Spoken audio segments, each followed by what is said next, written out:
right, this may not apply to everyone, but I have a feeling it does apply to Taylor Doll. Are you a little sad today that there's no World Cup matches? It is. It's Don't you miss weird. it? I mean, it's like almost a month of having something every day. And especially in the office, we have a TV and we'd put it on. So pretty much for the last month, we've had something on there to be able to watch. And if it's not soccer, usually like previous years, it would always be baseball. And so today I was like, oh man, there's no soccer match today for me to put on. And it's strange.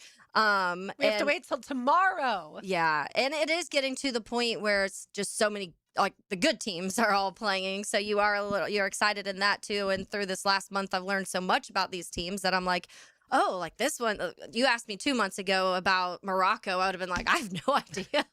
So it's strange. I'm seeing a lot of people on Twitter post about that too, of like, man, there's no soccer to watch today. What am I supposed to do? You get used to it. Yeah. I remember the summer before I started driving, Tom. So this was 1998. The World Cup was in France. And my younger brother and I were at home because, again, I couldn't drive yet. So we were at home and we watched literally, it feels like every match of that World Cup. Okay. And so when you're a kid too and you're off for the summer, there comes a day where there's no matches. You look up and you're like, what am I supposed to do with myself? Yeah. And now we only have one a day. Yeah. So I'm looking forward to them. Yeah. After 3 a day. I think other than the ladies went maybe the World Cup or the Olympics, whenever whoever took her shirt off. Brandi Chastain. We wanted Mia Hamm to do it, but she did it instead. Whatever. I think this year is probably the first year I really watched the World Cup, to be honest with you. And it was great. I did get into it. I think it's cool. Cool sport. I'm not going to miss it. I am going to watch the Norway-England game because that's like a big-ass game. They're all big now. I know that. But to me, those two teams, I want to see Kane and that Norwegian dude, whatever his name is with the ponytail. Harry Kane and Jude Bellingham's also really good for Bellingham, England. you mentioned him yesterday. Yeah, Holland. And is it Holland? Erling Holland. Holland. H-A-A. He's an interesting cat. So.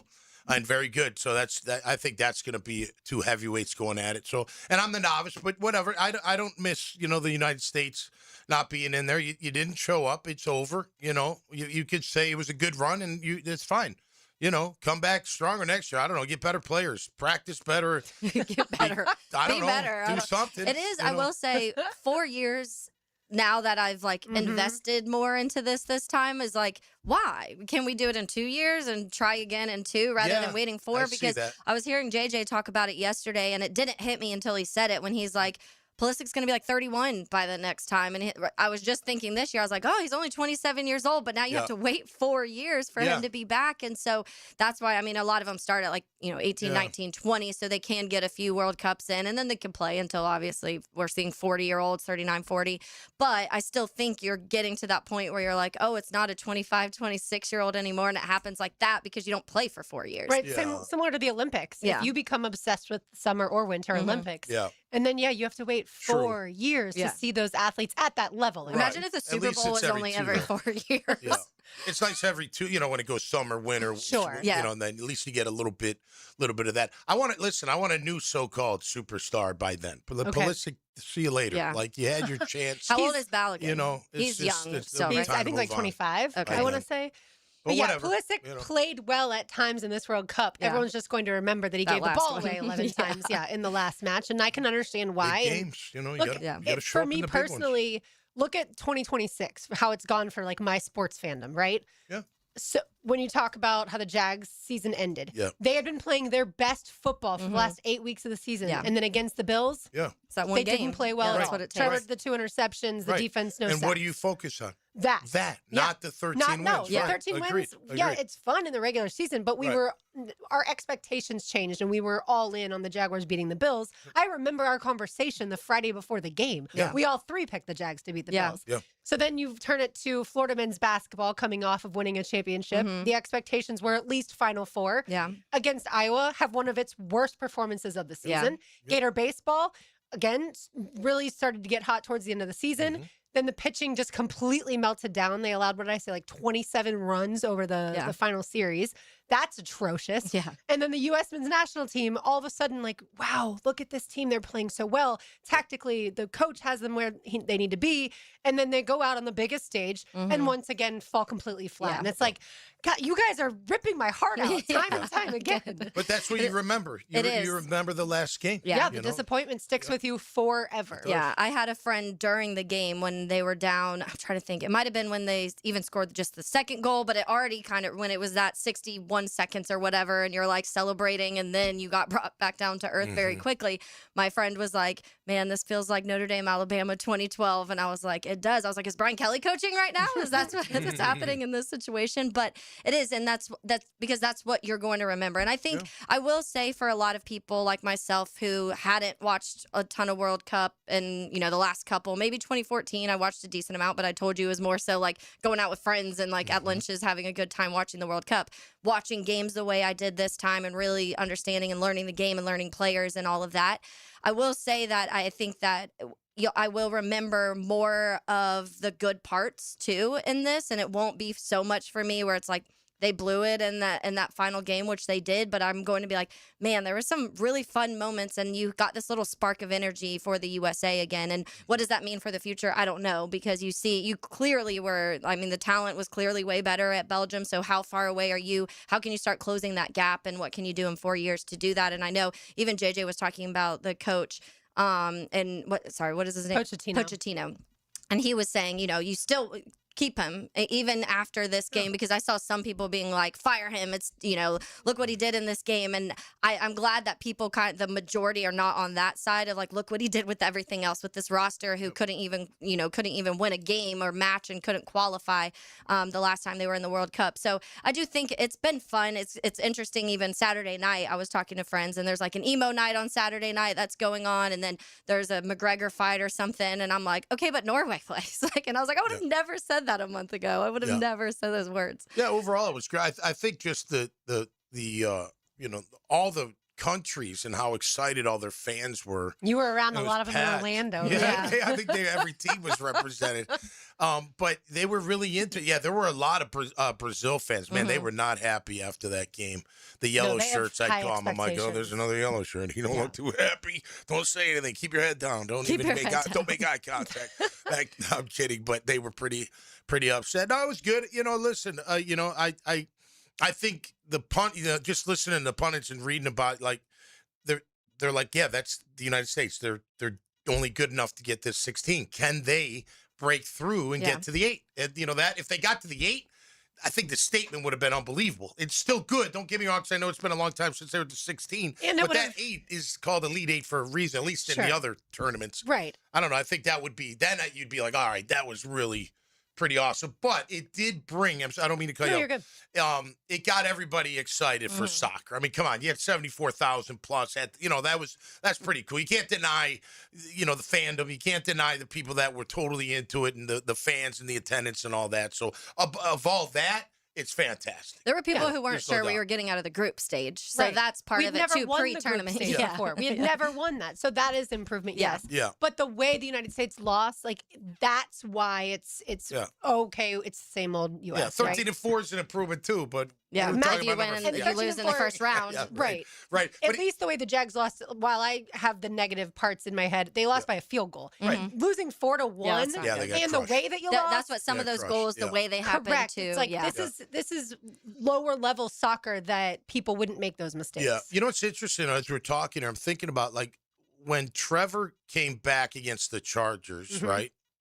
We don't talk about the next game, although he played outstanding in the next and almost beat the Chiefs. I mean, we don't, but we think, all we talk about is the Chargers, and not just us. We people like, so it's interesting for that year. We don't go, oh, the Chiefs. Oh man, the Chiefs. We're like, oh man, look, he came back after throwing 4 picks, and then we talk about the defense allowing Chad Henne after Patrick Mahomes twisted his ankle, drive 98 yards down the field. That's the daggers.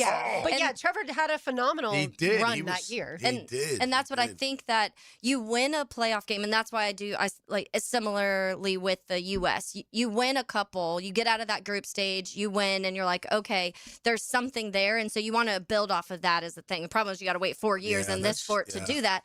But for the World Cup, for the World Cup, sorry, Right, they'll all play. That's right. But for like that U.S. environment to happen again. And then do they already know where the next World Cup is? Is that already? Yeah, oh, okay, they know them like way in advance. Oh, yeah. But I think for that year, you go in and the way the Chargers game went, like 4 interceptions, you're getting absolutely crushed. Trevor brings you back. I think you were almost just like, holy crap, we did that. And that's wild. And it was, still in the beginning of Trevor's career. So you're like, this is the start of Trevor Lawrence and what the Jaguars can be. So there was still excitement. And it was the Chiefs. It was kind of that moment where it's like, would feel different if the U.S. lost like that to France or something, the way that they did to Belgium. Maybe you'd be like, okay, well, it's France.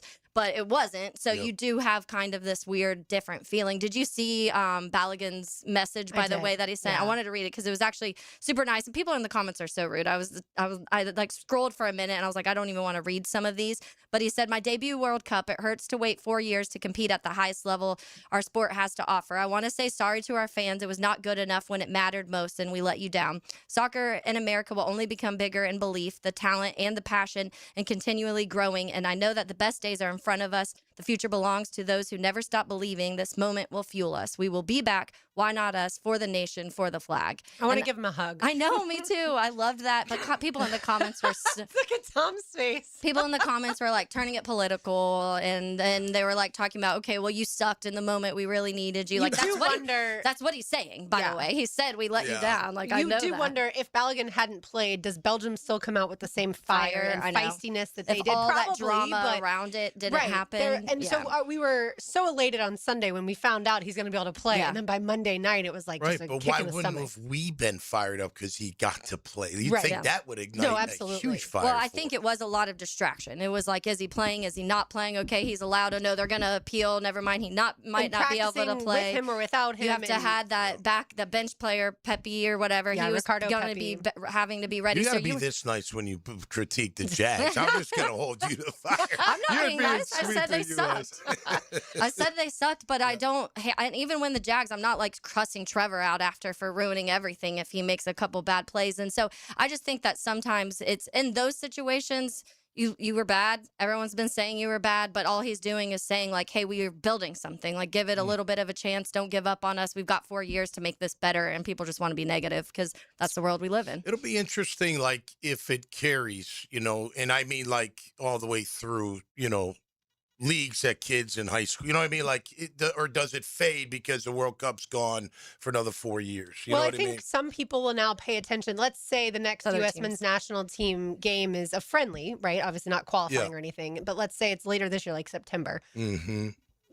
Now people like Taylor might actually watch or at least pay attention to, like, it's football season, so I understand that's asking a lot, but see what I'm saying? Like, you at least might look for the score to see what happened in the friendly, see who played well. I'm sorry. You're going to go to MLS? Would you go to an MLS game?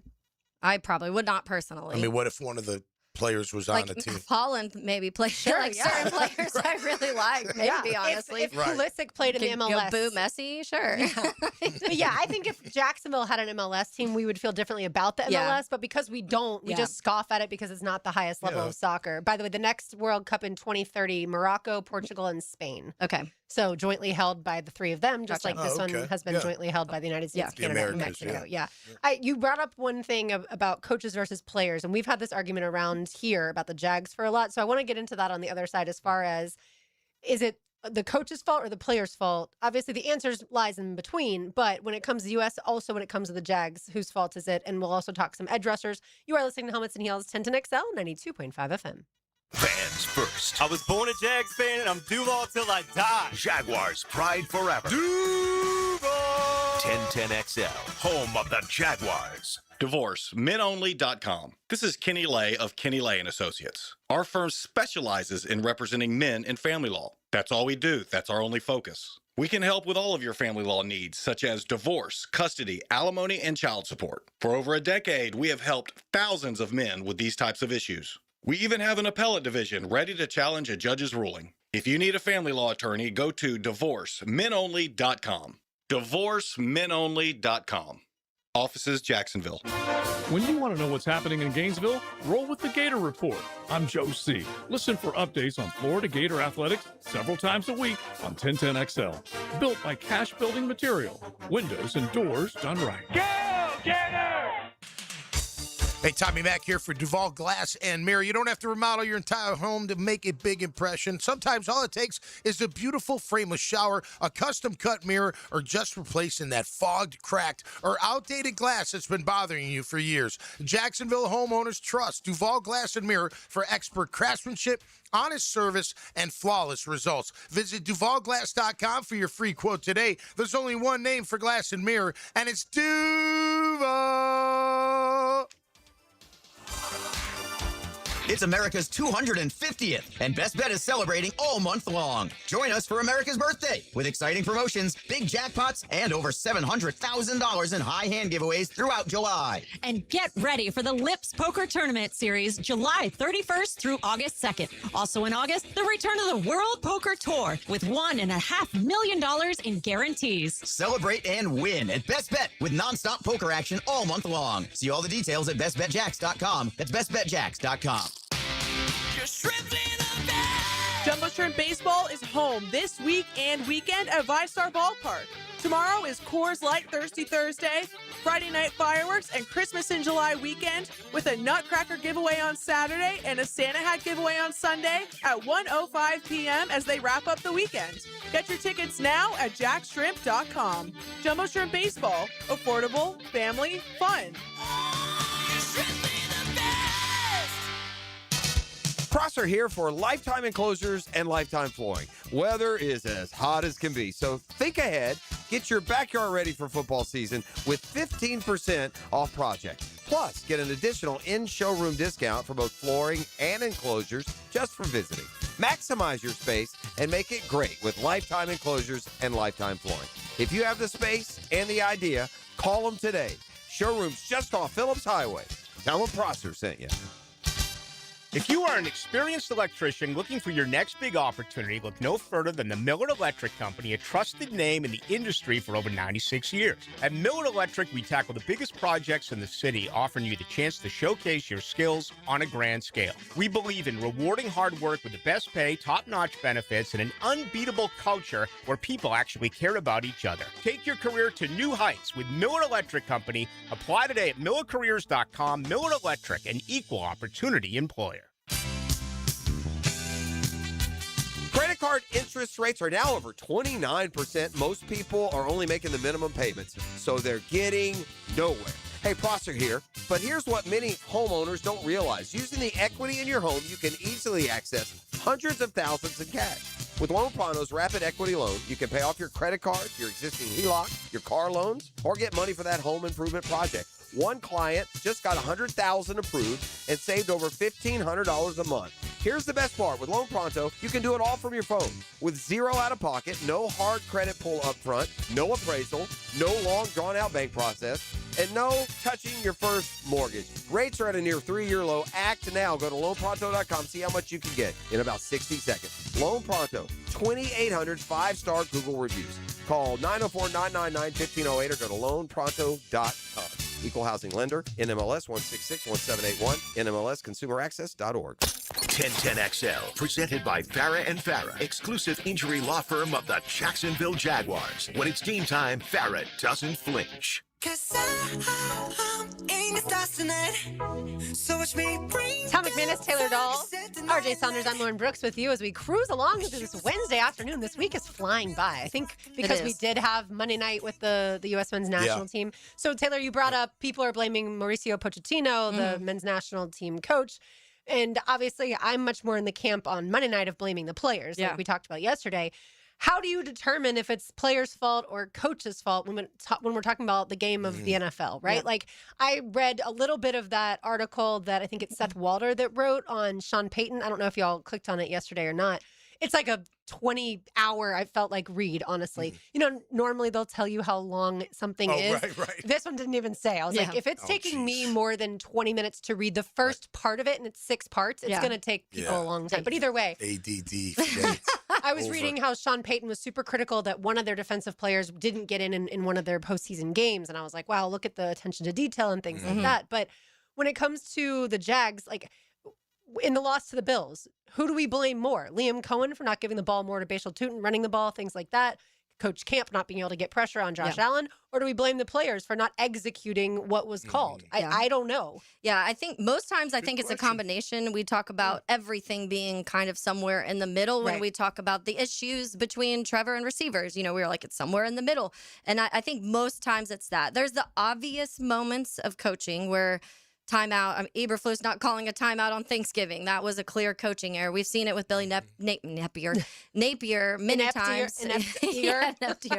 Many times. When it comes to, you can tell the direct moments with coaching decisions, or maybe sometimes, and even we will go to play calling sometimes, or oh, they shouldn't have gone for it on the 4th down and things like that, and we'll blame coaches in those scenarios.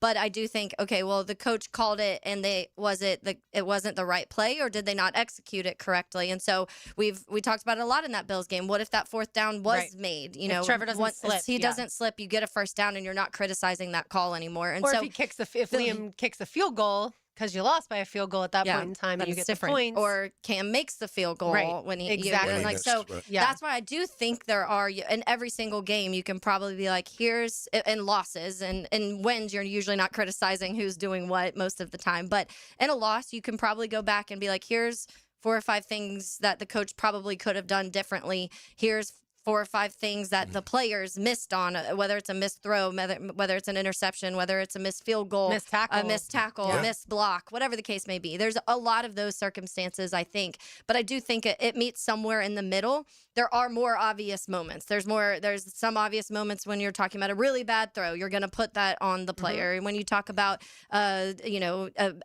a catch that hits you in both hands and it drops to the ground, and then that was on a big 4th down and you don't get to convert that. So there are obvious ones, I think, on each side, but I think game to game it's probably different, and there's obviously better coaches and worse coaches, so that's part of it too. I think it's how you lose too. You know, like go back to that 4th and 2 call. If he makes it, it's a great call. If he doesn't, it's not a great call, even if it's not executed right, because that's the risk. Yeah.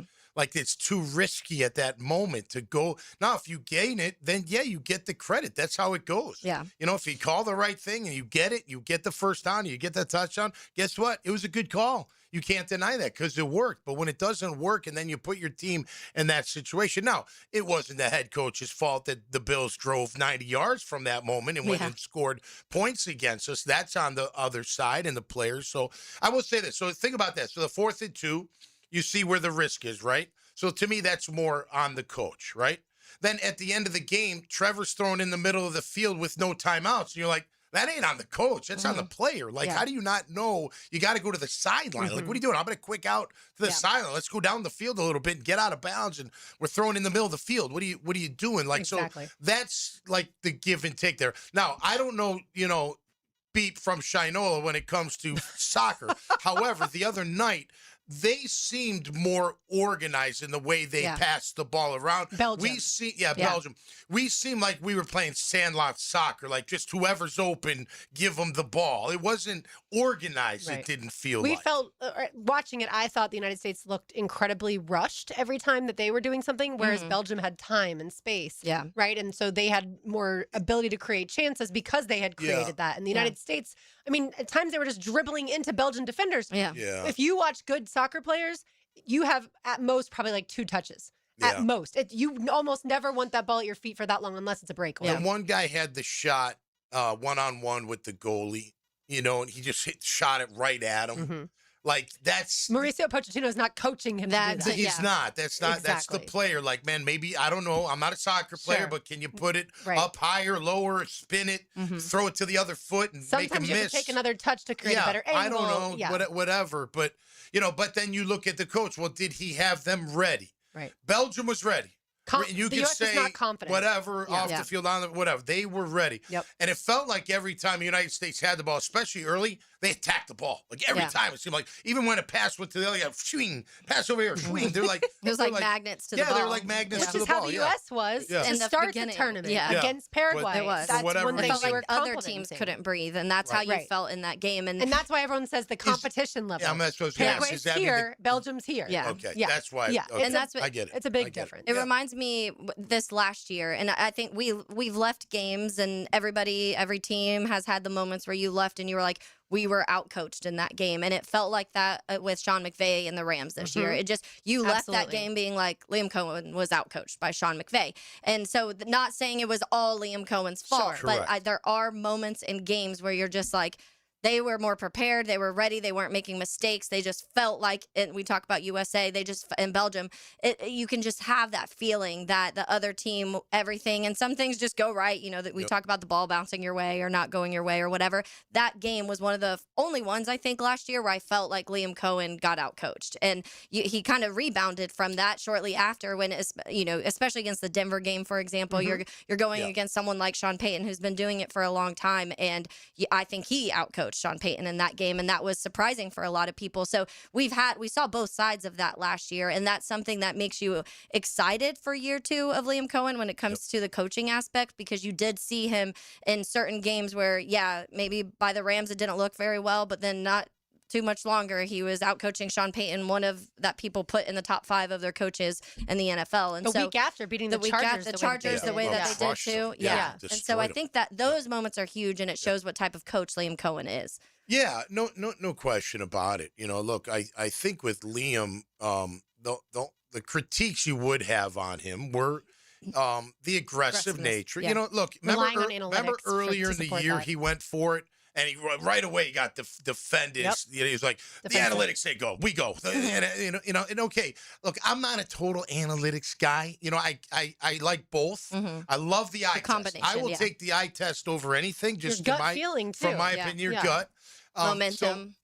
Just whatever's going on in the game. Now, granted, I'm not a head coach, so I'm not sitting there at the clock ticking. I got to make a decision. But I hope he does sit back and go, okay, you know what? Maybe I do have to listen to my gut and not just go analytics. I know today it's like go for it. And that's great, but you better make it. And when you don't make it, it's on you. Yeah. Like, that's a bad call then. And you can't say it's a good call. Right. We just didn't execute it. Well, you know what? If you kick the field goal, at least you're tied and you're not down. And I know your kicker missed, but it's Cam Little. You got a lot of faith in him. Yeah. So, and your offensive line isn't elite. And you go for it when your offensive line is elite. Sometimes that ego gets in the way. Yeah. I say go, we go. I just hope because there are critiques in that. Yeah. Other than that, I mean, come on, 13 wins. He brought them back. He got his quarterback right. He's got them believing in hard work and accountability. We're going to coach you hard, but we're going to celebrate hard. Yeah. We're going to have the time of our lives. When we win, look at our locker room. It's craziness of joy and laughter and happiness. And you know what? During the week, we're getting our asses kicked because we got to get ready for that Sunday. And I love his approach. And they're buying in. So, just look, if you had to look at that. And then back to is it the players or the coach? I'm more players. Right. Now, is the game plan wrong? Depends on the game. Mm-hmm. So I can't say that yes or no. But I know this. If you execute what's called and don't have mental errors, don't have missed assignments, don't have missed tackles, you're going to execute that play that's called at the highest level. Yeah. So that's on the player. Not knowing where to line up is on the player. You're an NFL player. It ain't up to the coach to hold your hand. You're supposed to study your playbook and know every single play where I line up. Do I shift? Do I go in motion? Is there multiple motions? Do I have to wait a second to wait for the first guy to go before I move? Mm-hmm. And, just those things. Now, coaches can hammer that during the week, but when it comes to game day, it's the player's responsibility to take all that from the week and then do it on game day. So to me, that's what's all on the player, in my opinion. I understand, and I do think we've seen really bad defensive coordinators here in Jacksonville that we can say the players weren't being coached properly. Is it still partially on the players? Sure, but to your point about the game plan, the part about the analytics that I think surprises me a little bit for Liam Cohen is that his dad was a high school coach, right? A revered coach. and is still around the program, the franchise now, right? It has its own office and stuff. I'm surprised that his dad at some point in the season didn't pull him aside, and maybe he did, but be like, son, we gotta after we the gotta Bills, leave he these probably did analytics. Like you know your alone. players better than some computer system. Well, it's Tony Khan. I mean, Tony's the analytic machine over there. I mean, that's what his whole thing is: data, right? Good, right or wrong. I'm not saying it's right. I'm not saying it's wrong. But it can't all be just data. Right, and let it help you. But you should always trust that gut instinct when it comes to your players, for sure. All right, I want to get to some edge rush talk on the other side. You're listening to Helmets and Heels, 1010XL, 92.5 FM. Live streaming from the XL Digital Studios. Brightened by Harbor Dental Care, Jacksonville's first choice for dental emergencies. Key Buick GMC, proudly family owned and operated since 1943. On Southside and JTB, for a limited time, Key Buick GMC has marked down select new GMC Sierra 1500 models. Below employee pricing, you pay less than what our employees pay. Plus, at Key Buick GMC, every new vehicle comes with our lifetime powertrain warranty. Visit us or shop online at keybuickgmc.com. We are professional grade. Lifetime powertrain warranty covers engine, transmission, drive time only. Exclusions apply. See dealer for detail. Hi, I'm Blake Bortles. People know I've always said if I wasn't playing football, I'd probably be on a construction site. So Next Gen Roofing finally let me live the dream. Blake, why are you wearing a red practice jersey? Always worn it for safety. Right. Well, around here, the red jersey means you're the new guy, so you're in charge of garbage cleanup. Perfect. I love garbage time. Always excelled in it. It's not exactly what I meant. Good thing Next Gen Roofing has real pros handling everything from family homes to large commercial buildings. Next Gen, teamed up with you. Teamed up with you. Oh, it's a promise made perfect, gang, and it comes from Chad and Sandy. Your home sold guaranteed, or we'll buy it. They have the largest pool of buyers in the area. Their home selling program is designed to maximize your sales price. No long-term contracts, no costly repairs. You're in complete control. You need to sell now. Chad and Sandy have instant offers. Fast, easy, stress-free.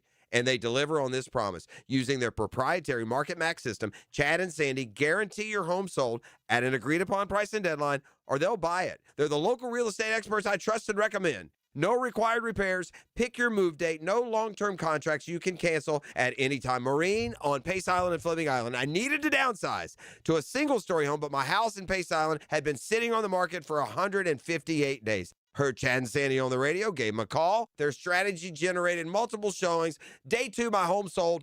Full asking price, $449. It can for you, too. Go to chadandsandy.com.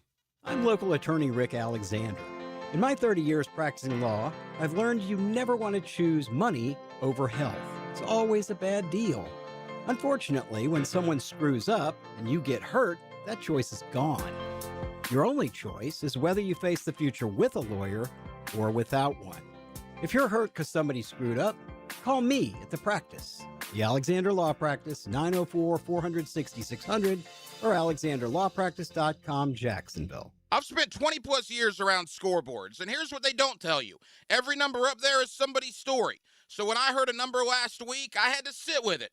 Hacker here, Paige from Awaken 180 told me their clients just lost 1 million pounds. 1 million. That stopped me cold because I know exactly what my 120 was worth. Moving better, feeling better, down from over 300. Now multiply that feeling. My 120 is stacked in there with somebody's first 10. Somebody's knee that finally quit barking. Somebody stepping on a scale this morning and pumping their fist in an empty bathroom thanks to Awaken 180. That's not a stat. That's a whole stadium's worth of hometown wins. The scoreboard's still running. A doable program, a plan built specifically for you, coaching that adjusts as you go, and free support for life. 1 million pounds down and counting. The next win should be yours. Awaken 180weightloss.com. Need or want cash? Beach's Jewelry and Pawn has cash available. Ready to buy guitars, surfboards, jewelry, firearms, tools, and especially gold. They need it all, selling or pawning. Get cash on the spot at Beach's Jewelry and Pawn in Jacksonville Beach. The time to buy an emergency generator is before you need it, not when you're sitting in the dark. Storms happen in a hurry in Florida, so be prepared. Protect your family and property with American Electrical Contracting. Call them today, 737-7770. 1010XL, presented by Farah and Farah, exclusive injury law firm of the Jacksonville Jaguars. Focus, fueled, fearless, Farah. McManus, Taylor Dahl, RJ Saunders, I'm Lauren Brooks with you. All right, we're going to talk a little edge rushers. Of course, most people that listen to 1010 know that the top 10 edge rushers came out today by ESPN. Jeremy Fowler rounds up execs and scouts and coaches, and they all put together their list of the top 10 plus honorable mention, plus also receiving votes. And obviously, most people around here were excited to see if Josh Hines Allen and Trayvon Walker would make the list. Josh Hines Allen made the honorable mention, Trayvon Walker, the also receiving votes. I believe if Trayvon was healthy all year, he probably would have been in the top 10.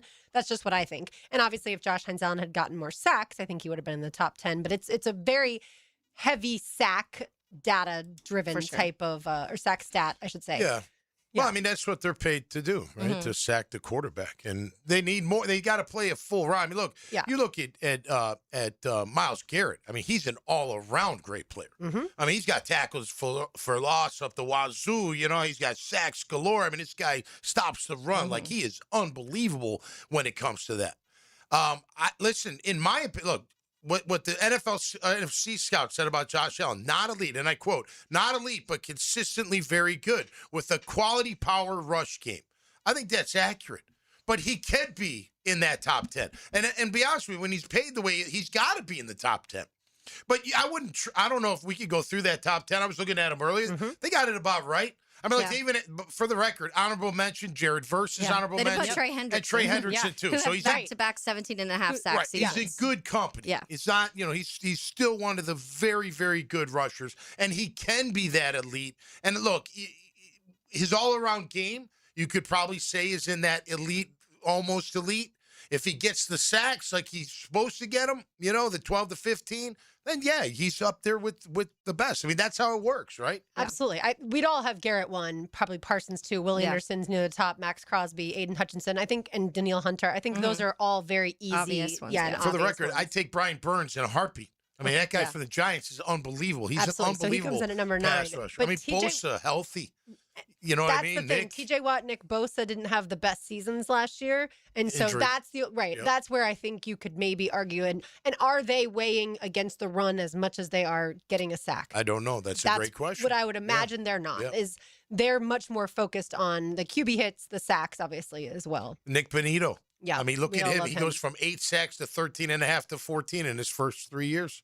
I mean, that's what you want. Noticeable how quick he gets off. One of the best in the game, right? Absolutely. Yeah. The other, like you said, the other ones for honorable mention, Jared Verse, Trey Hendrickson, along with Josh Hines Allen, and also receiving votes, Trayvon Walker, Jalen Phillips, Montez Sweat, Latu, Nick Herberg, and Alex Highsmith. So certain teams have multiple guys. But so I did some research as to, is there a stat that points to, let me rephrase. A guy named Michael Nania did the research, and then I read his research. I do not want to take credit. So he works for a team that covers, or an organization that covers the Jets. And so he was looking at, is there one stat that most closely resembles the success from college and how it will lend itself to the NFL? So ended up discovering. As pass rushers, you mean? Yes, as edge rushers. For edge rushers. So went through a ton of stats and then decided that the best stat that predicts the success will be the PFF grade for them in college. Okay. So their PFF college grade, and then you compare that, obviously, once they get in the NFL to their PFF NFL grade. And he went through and did the stats for the 48 pass rushers that have been drafted in the first round over like the last 10 years. Okay. So again, a lot of research that he did, and I'm just going to bring you some numbers from it. Yep. So Aiden Hutchinson had a college PFF grade of 94.5. So there were only 2 guys ahead of him as far as better college PFF grades. Latu, 96.3. Chase Young, 96. Aiden Hutchinson's NFL PFF grade, 88.6.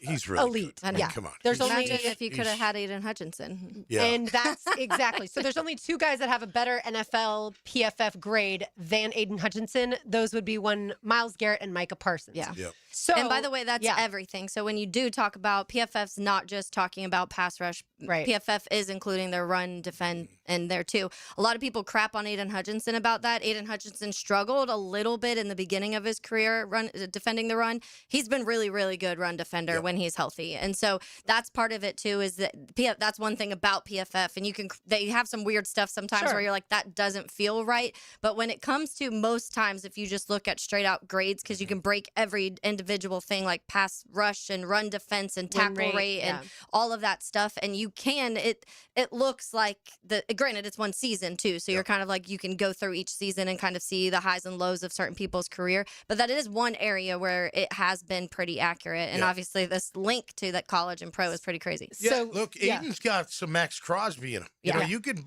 I'm surprised they don't move him around even more. I think they're going to. I think they should, because now that he's back to being healthy. Yeah, and he's a year removed. I mean, that leg injury, to do what he did last year after that leg injury is unbelievable. I will say that Trayvon's even getting votes says a lot about what the league thinks of him as an edge rusher, especially when he had 3.5 sacks. Injuries played a part in it. But with that being said, that's saying they think pretty highly of both of our guys, which is great. Yeah, and I do Bosa had 4 last year, so they are. I think they are looking at. Bosa had only 4 sacks last year because of injury too. Yeah. And so you can tell this list at least is fair in the sense of they're not saying, hey, if you were injured last year, we're going to discount what you've done in previous seasons. Same with like a Trey Hendrickson, for example. Yeah. And I also think getting a contract that Trayvon did, that also kind of keeps him fresh in people's minds too. You know, the more recent a contract, like Will Anderson, you might even move up just a little bit because you're now the highest. In my opinion, look at that. Just having 3 and a hook, his other game must be unbelievable. His run stop and everything else, because they wouldn't vote him at, like, coming from executives and scouts and all that, they're watching and seeing him his all-around game. If he's only getting 3.5 sacks, that's not why he's on. His all-around game must be pretty outstanding. Yeah. Well, he was one of very few to have back-to-back double-digit sack seasons too, and that wasn't obviously that long ago. So since we're talking about Trayvon Walker, I told you about Aiden Hutchinson's stats. Certainly one of the best grades as far as a college PFF, the third best ever from the last 10 years, I'll say, and the guys drafted in the first round. So Joe Tryon-Shoyinka had a 67.2 PFF grade. That was the worst of this group. Again, 48 pass rushers. Okay. Trayvon Walker had the second worst college PFF grade with 69.9. Yeah. Wow. I'm not totally surprised in the sense of he didn't play a position. Like, it was just kind of, they used him however they wanted, and he was just out there willy-nilly, just like using he was like, you're big, strong, and powerful. Just go do things. Yeah. But isn't that wild to think, like, because what should I do? Just do it, man. Go get him. Okay, I'm going. All because of arm I like that. Like, it's like waterboarding. Yeah. But that's why Trent Baalke didn't draft Aiden Hutchinson. He has shorter arms. Yeah. And so this research goes to show you, and you can go check out the work. This research, though, goes to show you as far as, and the website is jetsxfactor.com, but the combine and those numbers, those measurables that we get all excited about then, really don't matter that much. That's where certain players have been overdrafted because they ended up showing up so great at the combine and their arm length and their 40 time and all that kind of stuff. All right, so other guys that were near the top as far as the college PFF grades, tell me if these guys are any good. Nick Bosa, Joey Bosa, Micah Parsons, Bradley Chubb, Myles Garrett, like I mentioned, Brian Burns, George Karlaftis, your favorite guy. And then Josh Hines-Allen, by the way, has the 5th best. Fifth best college PFF of the guys drafted, those 48 guys. He had a 92.2. So again, that's just like a point, 2 points lower than Aiden Hutchinson, which of course we remember him at Kentucky, and he was an incredible monster. And he dropped back a lot. Like, they said 40% of the time he was in coverage. Yeah. I don't like that. I like him moving forward. Which is why now he's obviously not done that. And then Josh Hines-Allen's NFL PFF 81.2. And again, the best guys are in the 90s, but a lot of guys are in the like either 70s or 80s. So he's right around some of the best. So I just wanted to bring that to light, not to bash Trent Baalke once again, but just to show the vast discrepancy. And so if you were to believe in these numbers, you wouldn't have drafted Trayvon number 1 overall. You would have drafted Aiden Hutchinson. You didn't have to see PFF numbers, I think, to want to draft Aiden Hutchinson at that point. Valid point. It's unfortunate for Trayvon Walker because he's clearly a really good player, and he has the potential to be one of the best. Yeah, we love Trayvon Walker, and you talk about even through injury and not being able to produce in the sack side of things, what you can do in the run defense and other areas of the game are just elite compared to some of the others in the league. And so I do think that, but it's just, you sometimes it's like, okay, but you have the most obvious answer right in front of you of what could instantly change your defense and for a long period of time. And so it is one of those. But I mean, I love Trayvon Walker. If there was another guy, pass rusher from that draft that you'd want, it was going to be him. And he wasn't even like a true pass rusher in college. Yeah, so. and look, no defense at all, but maybe Balky's thinking that Aiden's at his ceiling, and then the upside of Trayvon's phenomenal. Yeah. And I do believe his upside is still there. Like, he's got more upside to get to. But not more upside than Aiden. No, Aiden, that's I think what I'm saying. They're like, look, he just came off that injury and then did what he did last season. On that assessment. But I like how I just bash analytics, and now I'm spewing analytics as far as the PFF grades. Hey, I just found it, like I said, really interesting. That's for sure. All right, Tom's take awaits on the other side. You're listening to Helmets and Heels, 1010XL 92.5 FM. Munoz became the first Bengals player to be enshrined in the Pro Football Hall of Fame. This is Anthony Munoz, Pro Football Hall of Famer, and you're listening to 1010XL Jacksonville Sports Radio. Hello, First Coast. I'm sure by now you have seen our bright green GFL trucks and containers throughout the greater Jacksonville area. We're an industry leader in solid waste and would love the opportunity to earn your business. We're committed to customer service, reliability, and have an unwavering focus on safety. Whether commercial or construction, let us haul your waste away. Call 904-760-5880 to get a quote today. From GFL, Green for Life. Hey guys, Taylor Dahl here of Helmets and Heels. Are you looking for a remix on the original Chick-fil-A sandwich? The Honey Pepper Pimento Chicken Sandwich is back for a limited time only this summer. It's a flavorful spin on a familiar favorite, created with Chick-fil-A chicken, a drizzle of honey, pickled jalapenos, and a spread of savory pimento cheese. This sandwich combines your favorite flavors with a new twist. Available for a limited time only, so stop by and enjoy the Honey Pepper Pimento Chicken Sandwich at Chick-fil-A today. Make Capital Glass and Shower Doors your premier choice for top-quality glass solutions. With over 40 years of expertise, their team specializes in commercial and residential projects. From elegant shower doors to modern frameless enclosures, they've got you covered. But that's not all. They also offer glass railing systems, glass wine cabinets, and much more. For unmatched quality and service, choose Capital Glass and Shower Doors. Your vision, their expertise. Visit online at capcoglass.com. Rick Ballou for Coy Dental. That's right, Carlson Dental is now Coy Dental. Dr. Lee has been practicing there for 9 years, has purchased the company. The Coy Dental team still has the same great dentists and staff. And remember, if you get nervous visiting a dentist, don't. There's never a problem at Coy Dental. With light sedation for cleaning, then deep sedation for all your restorative needs. Coy Dental, located in Bartram Park. I move mountains for a living. Literally. That means I don't carry hand lotion, and when it comes to serious heartburn, I don't mess around with anything but Rolaids Max Strength. Its dual-active formula has 1,500 milligrams of calcium carbonate and magnesium hydroxide that relieves heartburn fast. And the best part? The roll fits right here in my pocket, so I can get back to moving mountains. Rolaids spells powerful relief. 1,500 milligrams is our highest amount of antacid per tablet. Read each label. Use as directed. Keep out of reach of children. College football fans, I'm Greg McGarity, President and CEO of the Tax Slayer Gator Bowl. Don't miss your last chance to watch college football in Jacksonville before the stadium is renovated. The SEC and ACC face off in Everbank Stadium for this year's Tax Slayer Gator Bowl Wednesday, December 30th at 11:30 a.m. A perfect buy for family stocking stuffers. Act now and get a sizzling summer special of 4 tickets for $100 at TaxSlayerGatorBowl.com. TaxSlayerGatorBowl.com. Rick Ballou here. DraftKings is live in all 50 states. Yes, that means you, Florida. Win or go home, that's it. That's the World Cup knockout round, and DraftKings has you covered every single match. The DraftKings app is now live in Florida, so whether you're catching the early kickoff before work or the late match at the bar, you are in on every minute, every match, every moment, all in one app. Right here in Florida, the world's biggest stage in the palm of your hand. New DraftKings customers sign up with the code 1010XL, spend $5 and get $200 in total rewards rewards over 21 days. The code is 1010XL in partnership with DraftKings. The crown is yours. Event trading offered by DraftKings Predictions, a CFTC registered introducing broker. Trading involves risk of loss. Market availability varies. Eligibility restrictions apply. $50 every 7 days via click-to-claim issued in non-withdrawable predictions. Dollars that expire in 1 year, ends July 19th. Terms dkng.co/predictions promo. 1010XL, presented by Farah and Farah, exclusive injury law firm of the Jacksonville Jaguars. Still present, ready. Farah doesn't flinch.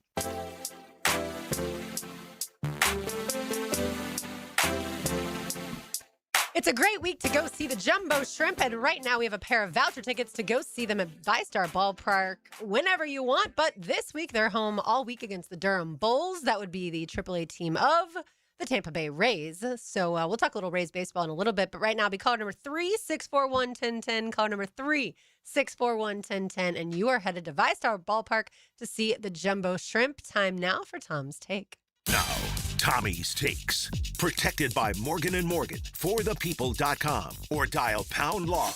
That's all. All right, my take today on this beautiful Wednesday afternoon, brought to you by Morgan & Morgan. We're talking about these top 10s. You know, yesterday we mentioned the cornerbacks. Today you mentioned the edge rushers. Mm-hmm. And if you look at the lists of the edges and the corners, those guys are part of really good defenses. Mm-hmm. And it just shows you how important those two positions alone that you have to hit on your defense in order for it to be one of those better to elite types of defenses. That's what we're thinking with Travis Hunter at corner, right? Mm-hmm. If he could come in here and be a Pat Surtain for the Denver Broncos, you know, be a Derek Stingley. Look at their guys. They got 2 pass rushers on the list. By the way, Lassiter's on the honorable mention for them. They're loaded on both sides. Yeah. Remember Boye and Ramsey when we had that going on? We need to get back to that. I like Buster Brown. So Buster and Travis together with an upgraded pass rush, we got something good cooking here. So I like seeing our guys on the list. Of course, Travis getting the others receiving votes. That's shocking. Which is fine. You know what I mean? Well, it's the scouts in them, so they know they have an idea what he may be able to do. But he played so much more wide receiver than corner last year, so that's why it's surprising. I think clearly he's a better corner.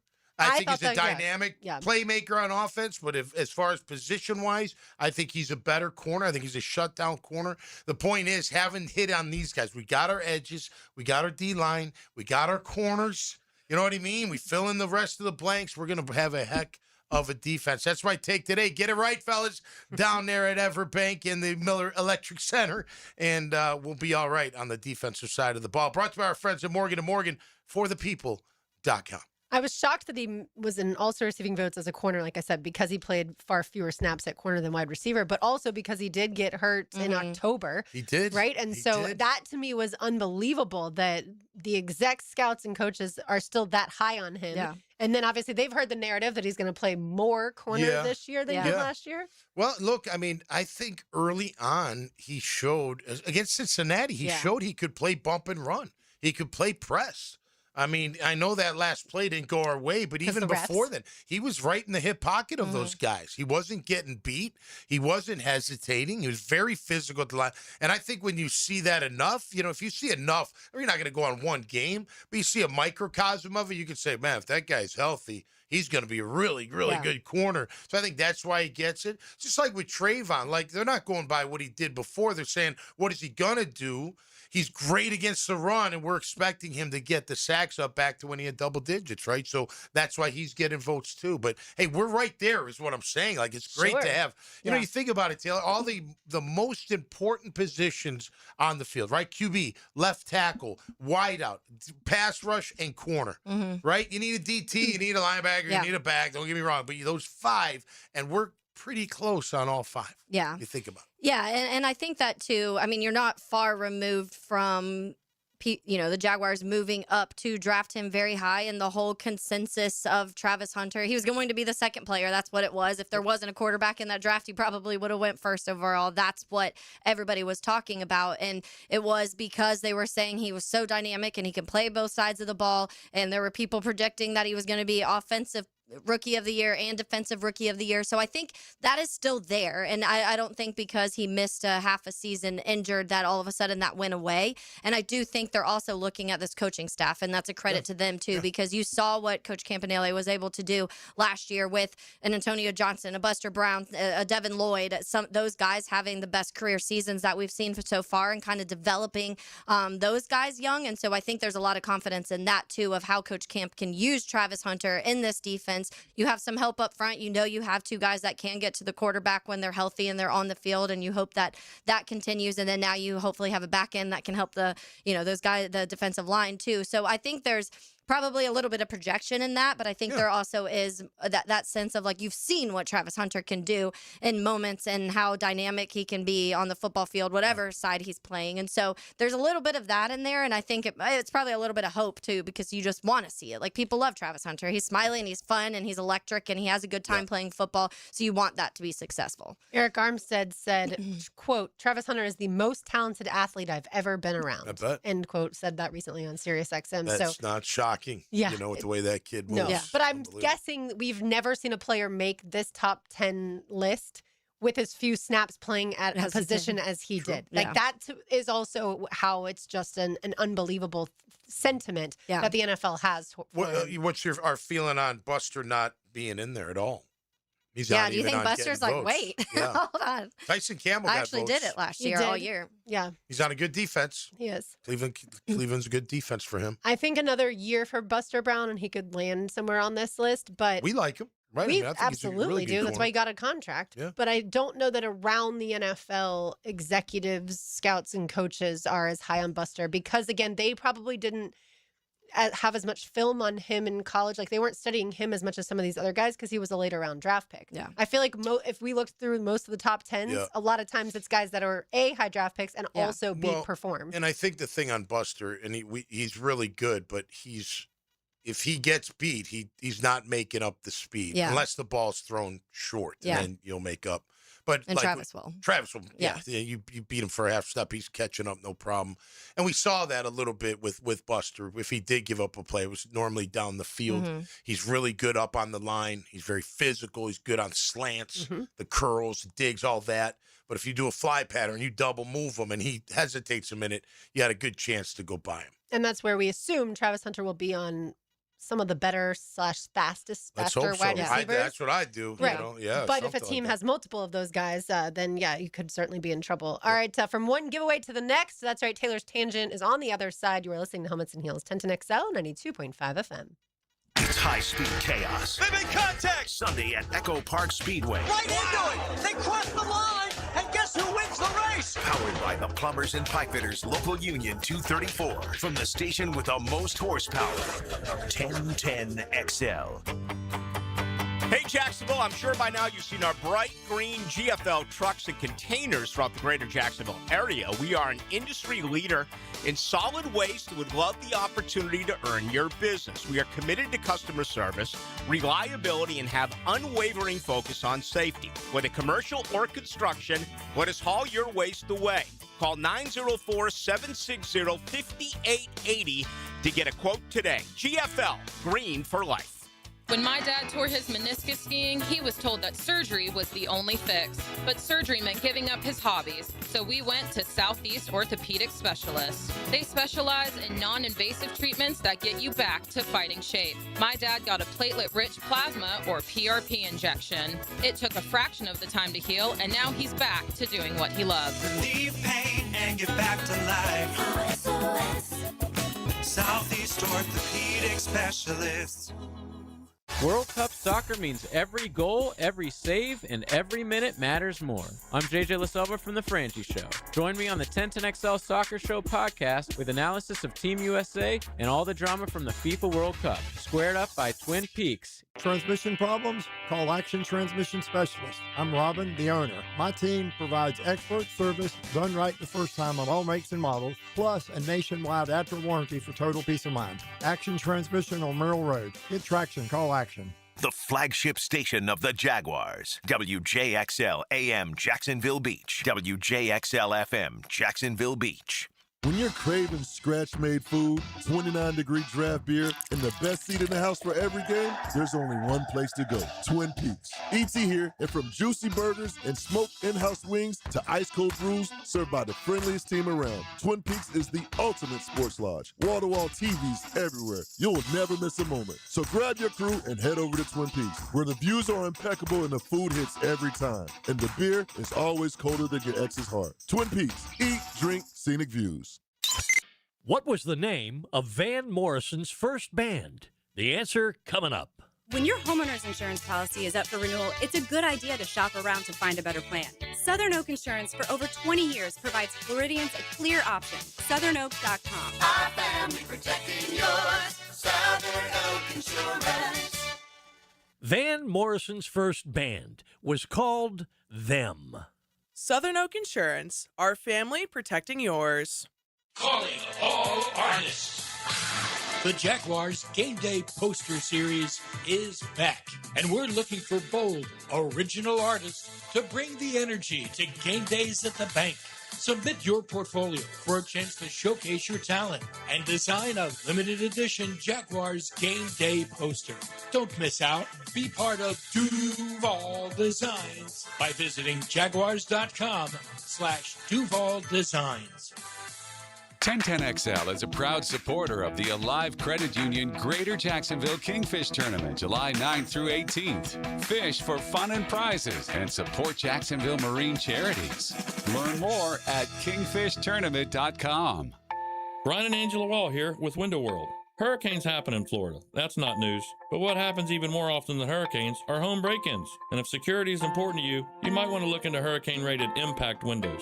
What you may not know is that hurricane-rated impact windows not only help protect your home in case of a hurricane, but they also offer another level of security for your home. Have you seen those videos on YouTube that show people trying to break through an impact window?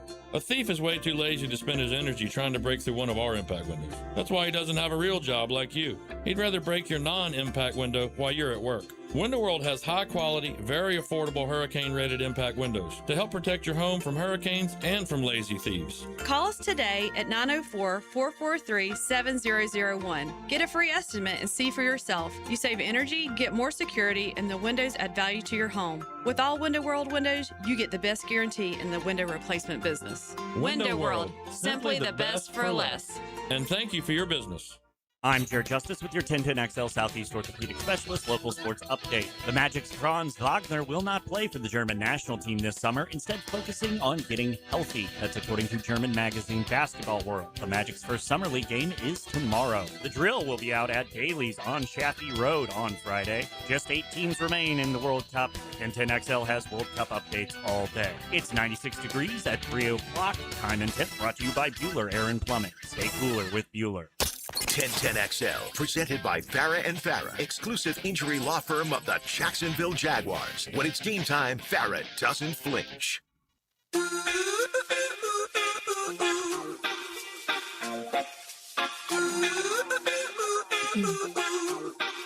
We want to hear from you, listeners out there. Oh, yeah. We've got a survey going on right now. And if people complete the survey, they can win tickets to the Jaguars home opener. Oh. Yes. We've Florida got football tickets Florida and Jumbo football Shrimp. shrimp tickets, various other sporting events throughout the whole year that we'll be giving away. Also different restaurants that you can win tickets, but gift cards to different restaurants around. So if you go on to 1010XL.com, you'll see that flash banner at the top. Or if you go to our social channels, it's promoted all over that right now. So go fill out that survey. It won't take just but a few minutes, asking different questions about the sports teams you follow and what shows you listen to and things like that have to do with 1010XL. Helmets and heels Helps us a little bit. Yes. So, yes, rate us a 10. And yeah, so it's just a cool few minutes. Take it. Will help us and we'll help you. And you can hopefully, it'd be fun to go to that home opener for free, bring some friends and have a good time. And it's limited capacity, so it's not like that's going to be an easy ticket to get. My guess is the listeners are going to vote that they want to hear more about the Mets and the Pirates. Man, the Mets are just rough last night. They were up. The most Mets things that can possibly happen. They had like a 6-error play at one point. He like overthrows first base over. I don't know where first base was throwing it. I guess the pitcher overthrows the pitcher all the way to the dugout. Guy that he runs to the dugout, overthrows the catcher. The catcher goes to get it, misses the ball, stumbles over himself. I was like, this looks like USA, honestly, the other night a little bit. I saw the Pirates had one guy had 10 ribbies last night in one game. So that's very impressive. Heck yeah. All right, time now for Taylor's Tangent. Now, Taylor's Tangent, served up by Chick-fil-A on 1010XL.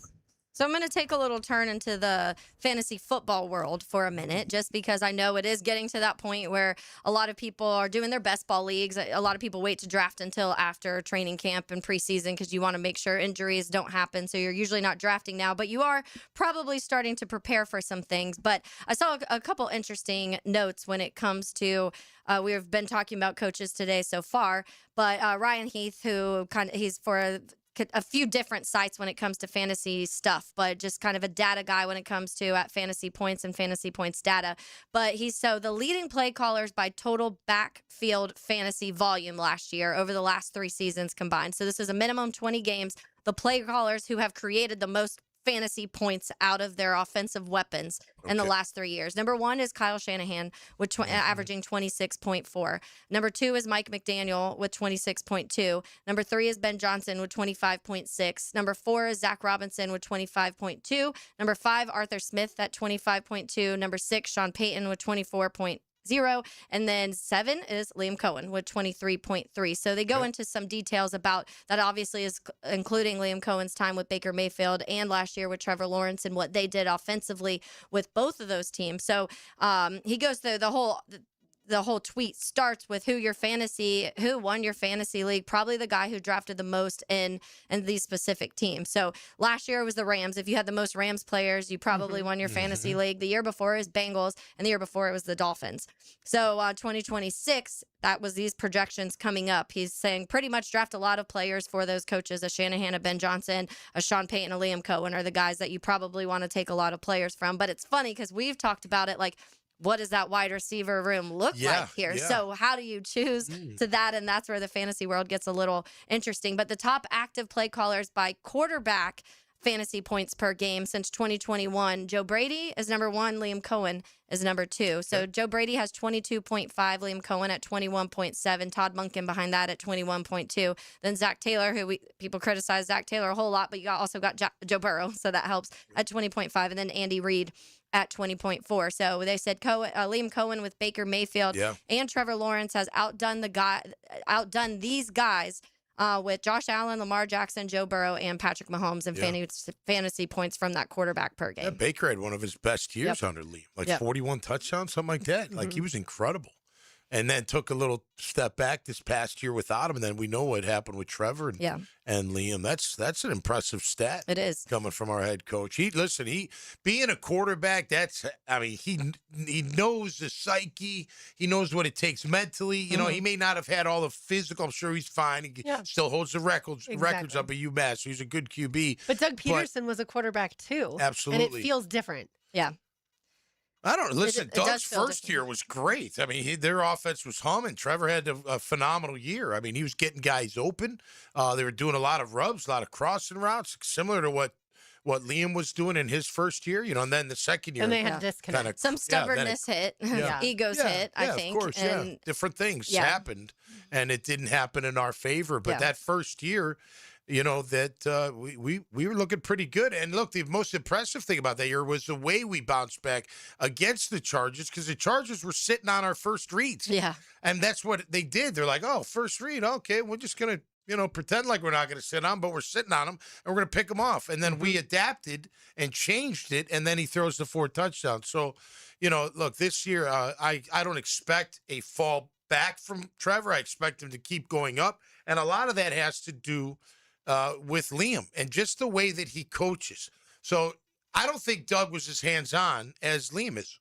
I don't think he ran him as hard. I don't think he held him accountable. Look, how many times would Doug be like, yeah, we'll fix it next week. Yeah, we'll fix it next week. Yeah. Hey, we're going to fix it next week. You're like, next week?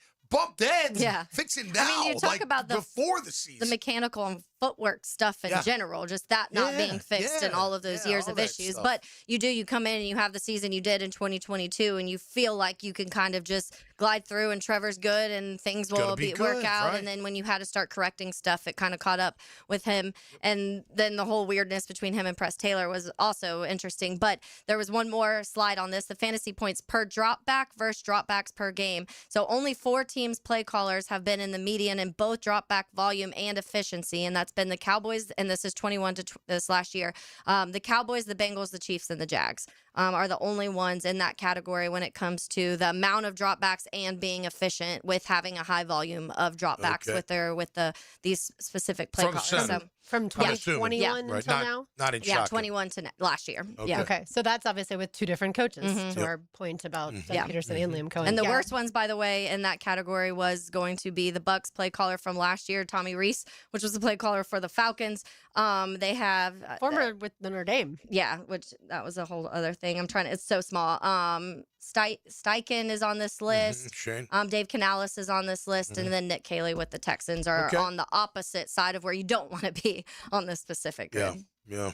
I felt Well- like Joe Cowart trying to read my Yeah. screen. Well, look, but both sides. I mean, play calling is huge, right? And you got to be creative in this league. And I think one thing with Liam and his staff, they're very creative, and they've built an offense that they've got a lot of weapons to go to. You know, whether it's now the new 12-13. You know, people are getting a little excited about. I get it, but what was the stat? 37% was the Rams at the highest Yeah, using it. they So were you the still got highest. 63% of other stuff they're going to be doing. Yeah. How much will we do remains to be seen. But when the belief that you got Brian Thomas back to his first year type of form, you got Jacoby, you got P. Wash, you got Strange, you got the young tight ends, maybe the young wide receiver emerges that, just does a little bit for you. Yeah. The running game, you know what I mean? You've got a lot of different weapons to utilize, which gives you flexibility. And not only flexibility going into a game, but during the game. Oh, they're shutting down our tight ends. Oh, well, Right, let's yeah. go over here and get these guys one-on-one, Yeah. and let's see if we can figure out how we can get them open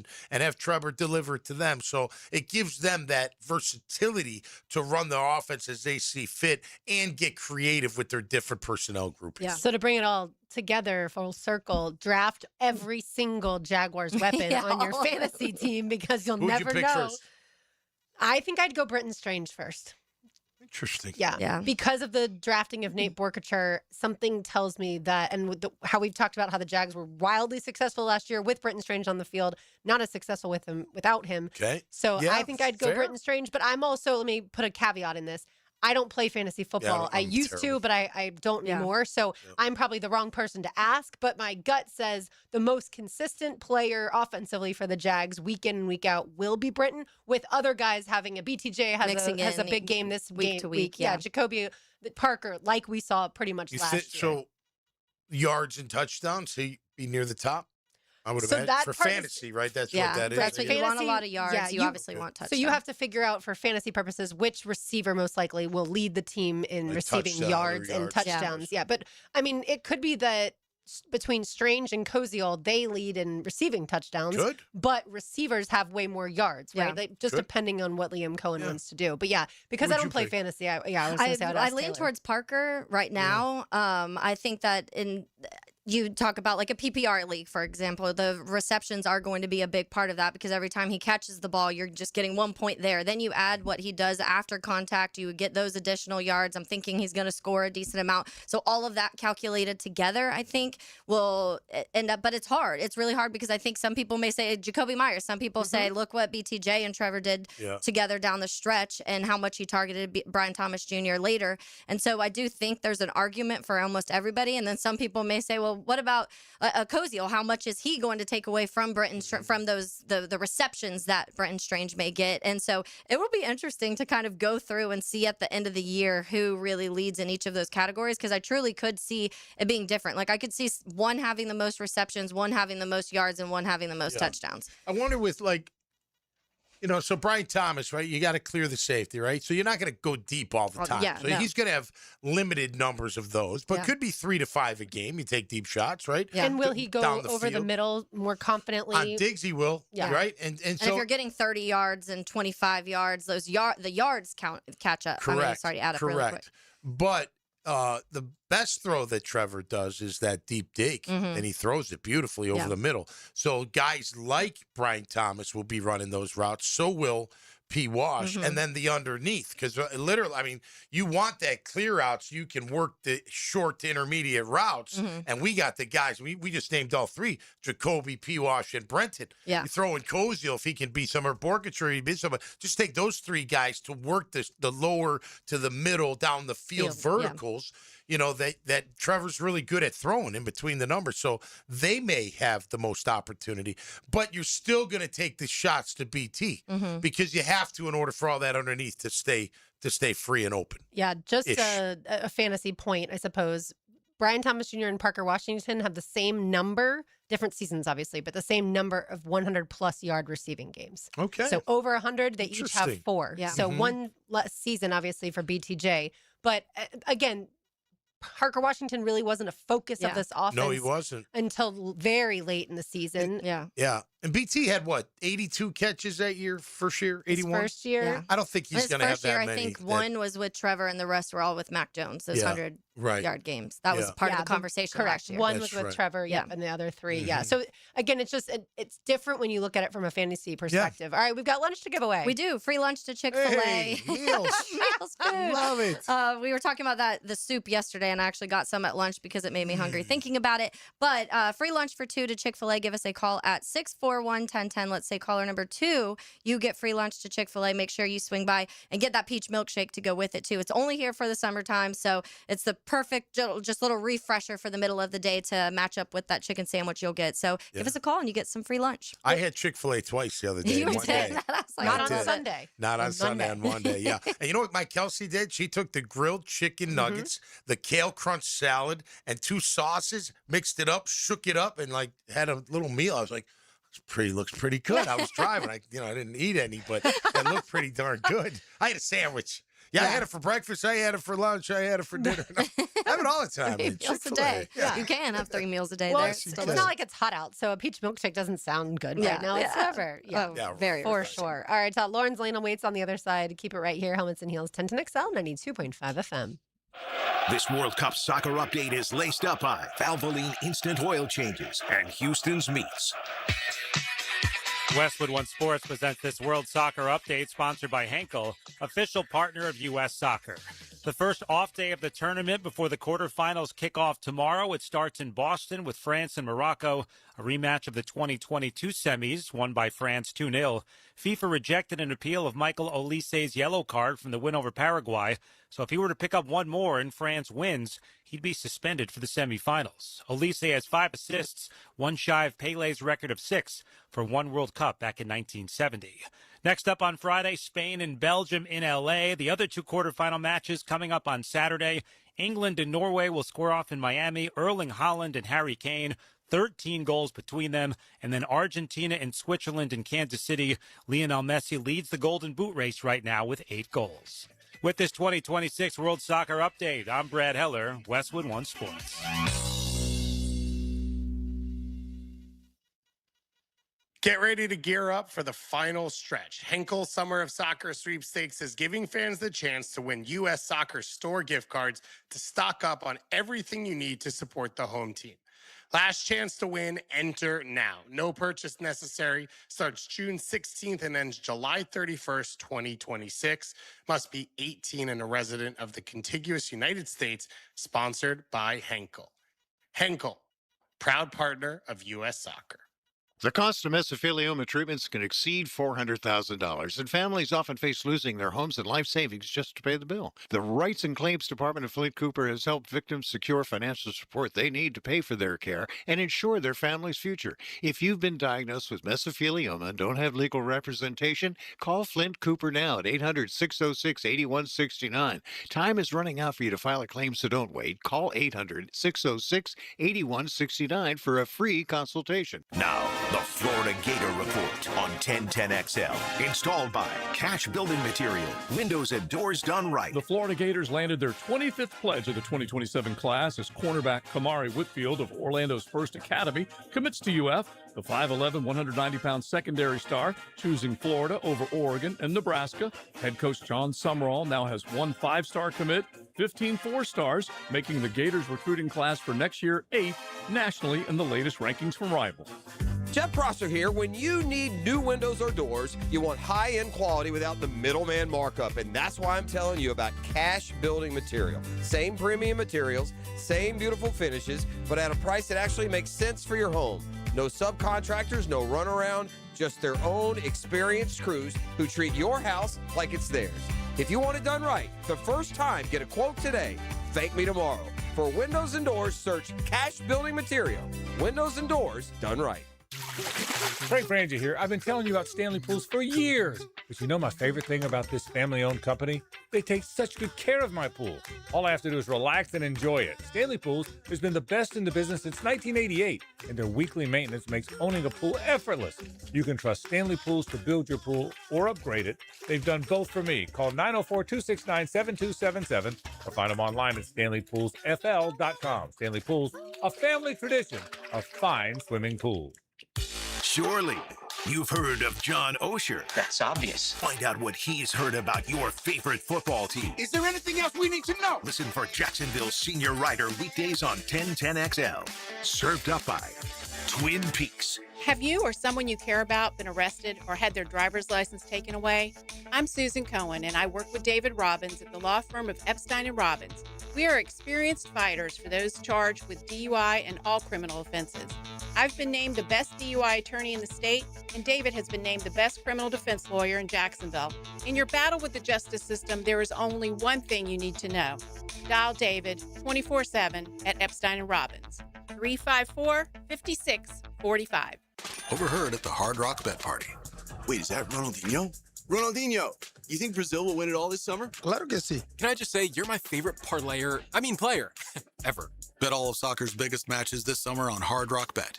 And keep your cool in case you run into Ronaldinho. Download the Hard Rock Bet app and back your country. Roll with us. Offered by the Seminole Tribe of Florida. Must be 21 plus and physically present in Florida to wager. Terms and conditions apply. Concerned about your gambling? Call or text 1-833-PLAY-WISE. Hunting season in Northeast Florida is just around the corner, and Green Acres Sporting Goods has been serving Jacksonville hunters for over 55 years. And right now, you can lock in a summer deal on an AR-style 12-gauge shotgun for just $299. And while you're there, check out the largest archery pro shop in Northeast Florida and test shoot the newest bows by Hoyt and Matthews. Shop today at Green Acres Sporting Goods. My name is Chris, and I'm a client of DexaFit Jacksonville. A scale only tells you your weight, but a DEXA scan shows you what's really happening inside your body. In just 5 minutes, I learned my body fat percentage, muscle mass, bone density, and visceral fat levels. Tracking those numbers helped me see real progress and stay motivated. Kelly and the entire team at DexaFit Jacksonville are knowledgeable, professional, and a great resource. Search DexaFit Jacksonville and schedule your scan today. Hurricane season is here, and now is the time to make sure your property is ready. Weak, damaged, or overgrown trees can become a serious hazard when storms move in. Trust the experts at Lucas Tree Service with over 45 years of experience for professional tree trimming, removal, and storm preparation. Don't wait until a storm is on its way. Schedule your tree assessment today at lucastreeservice.com. 1010XL, presented by Farah and Farah, exclusive injury law firm of the Jacksonville Jaguars. Focused, fueled, fearless, Farah. From the text line designed by Lifetime Enclosures, Chick-fil-A Spicy Pimento Chicken Sandwich is the best. Ooh, Just I'm ate the glad they love second it. of a 6-pack. Heck yeah, let's go. Out of Lou Malnati's. Oh, Lou Malnati. Yeah. Lou Malnati's? Yeah. Yes. What is Lou Malnati's? That's a Chicago pizza joint. Okay, Yeah, gotcha. yeah. And then he or she adds artichokes and Kalamata olives. Mm. Now it makes more sense. Yeah. I was like, You were how like, did what's we go happening? from Chick-fil-A to something I've never heard of? But okay, got it. Artichoke on what? On the pizza. Artichokes and Kalamata olives. Do you like artichoke? No. You want That's a where you big? go. You want to? Don't you pull it from the skin or something? If you're You can, yeah. Okay. if you're eating That's the You've the never way had like a spinach artichoke dip? I like spinach. Mm-hmm. You know, Popeye. You probably don't even know sometimes that there's That is artichoke in the artichoke, yeah. spinach Okay. dip. But what you're talking about is, like the whole artichoke, and then you can pull it away. Right. Yeah. I haven't seen one of those in a while, yeah. I haven't either, but they're good with butter. You pull, they come off, the chips come on. Yeah, all right. Another text from the text on Designed by Lifetime Enclosures. I had Puka Nakua, Williams, and Stafford. I won my league for the first time in 13 years. I bet you did. I saw Puka, commissioner. JSN, and Amon-Ra were the leaders last year in fantasy points, total points. Look at us which talking about makes sense. fantasy How about football that? on a Wednesday. On a Wednesday. All right, let's swerve into Lauren's lane. Now, Lauren's Lane. Opened up by Closets by Design. Imagine your home totally organized. We're going to talk a little baseball now that Shohei Ohtani is the first Japanese-born player with over 300 Major League Baseball home runs. Wow. Pretty crazy, right? It's unbelievable. But yeah, he just doesn't stop. Was it the highlights today or yesterday I was watching? So he was going against a pitcher that he just crushes all the time, and he crushed him again with a couple homers or single. He had a homer and then a single right up the middle. And I was thinking, man, that pitcher, the mental psyche of his It probably must be is a large freaking part out. of that at this point. Yeah, He's like, it's already hard to pitch against Shohei, but you let Shohei get in your head, it's over. That's what I'm It's saying. over. Like, And he's so nice. I know. At least it seems from afar, right? What a talent. All right, it's a crazy Major League Baseball stat. The Yankees struck out 17 times Saw that, last night after striking out 17 times on Monday night against the Rays. But here's what's wild, and that's the first team to do it in 17 games, to strike out 17 times in back-to-back 9-game innings. But the crazy part is the Yankees won on Monday night 5-1. Yeah. The Rays won last night 6-4, but the Yankees actually won in a game and significantly with a 5-1 defeat in a game where they struck out 17 times. That's unbelievable. That part that's doesn't wild. even make sense. Doesn't make That's sense. very where the Yankees are right now, by the way. That is true. They're in the New York teams. Good thing that most of them got a Knicks win because both their baseball teams are just, it's rough to watch right now. I talked about that Mets quadruple error, whatever. They played each other, and it was just the most like circus game I've ever watched in my entire life. I was like, I would be so mad. You talk about two of the biggest payrolls in baseball, and you are embarrassing yourselves on a nightly basis. Yeah. I think they're like terrible. 2-7 or 2-8. The Yankees in their last few, and the Mets are just before they won Monday, they were 1-9. Yeah.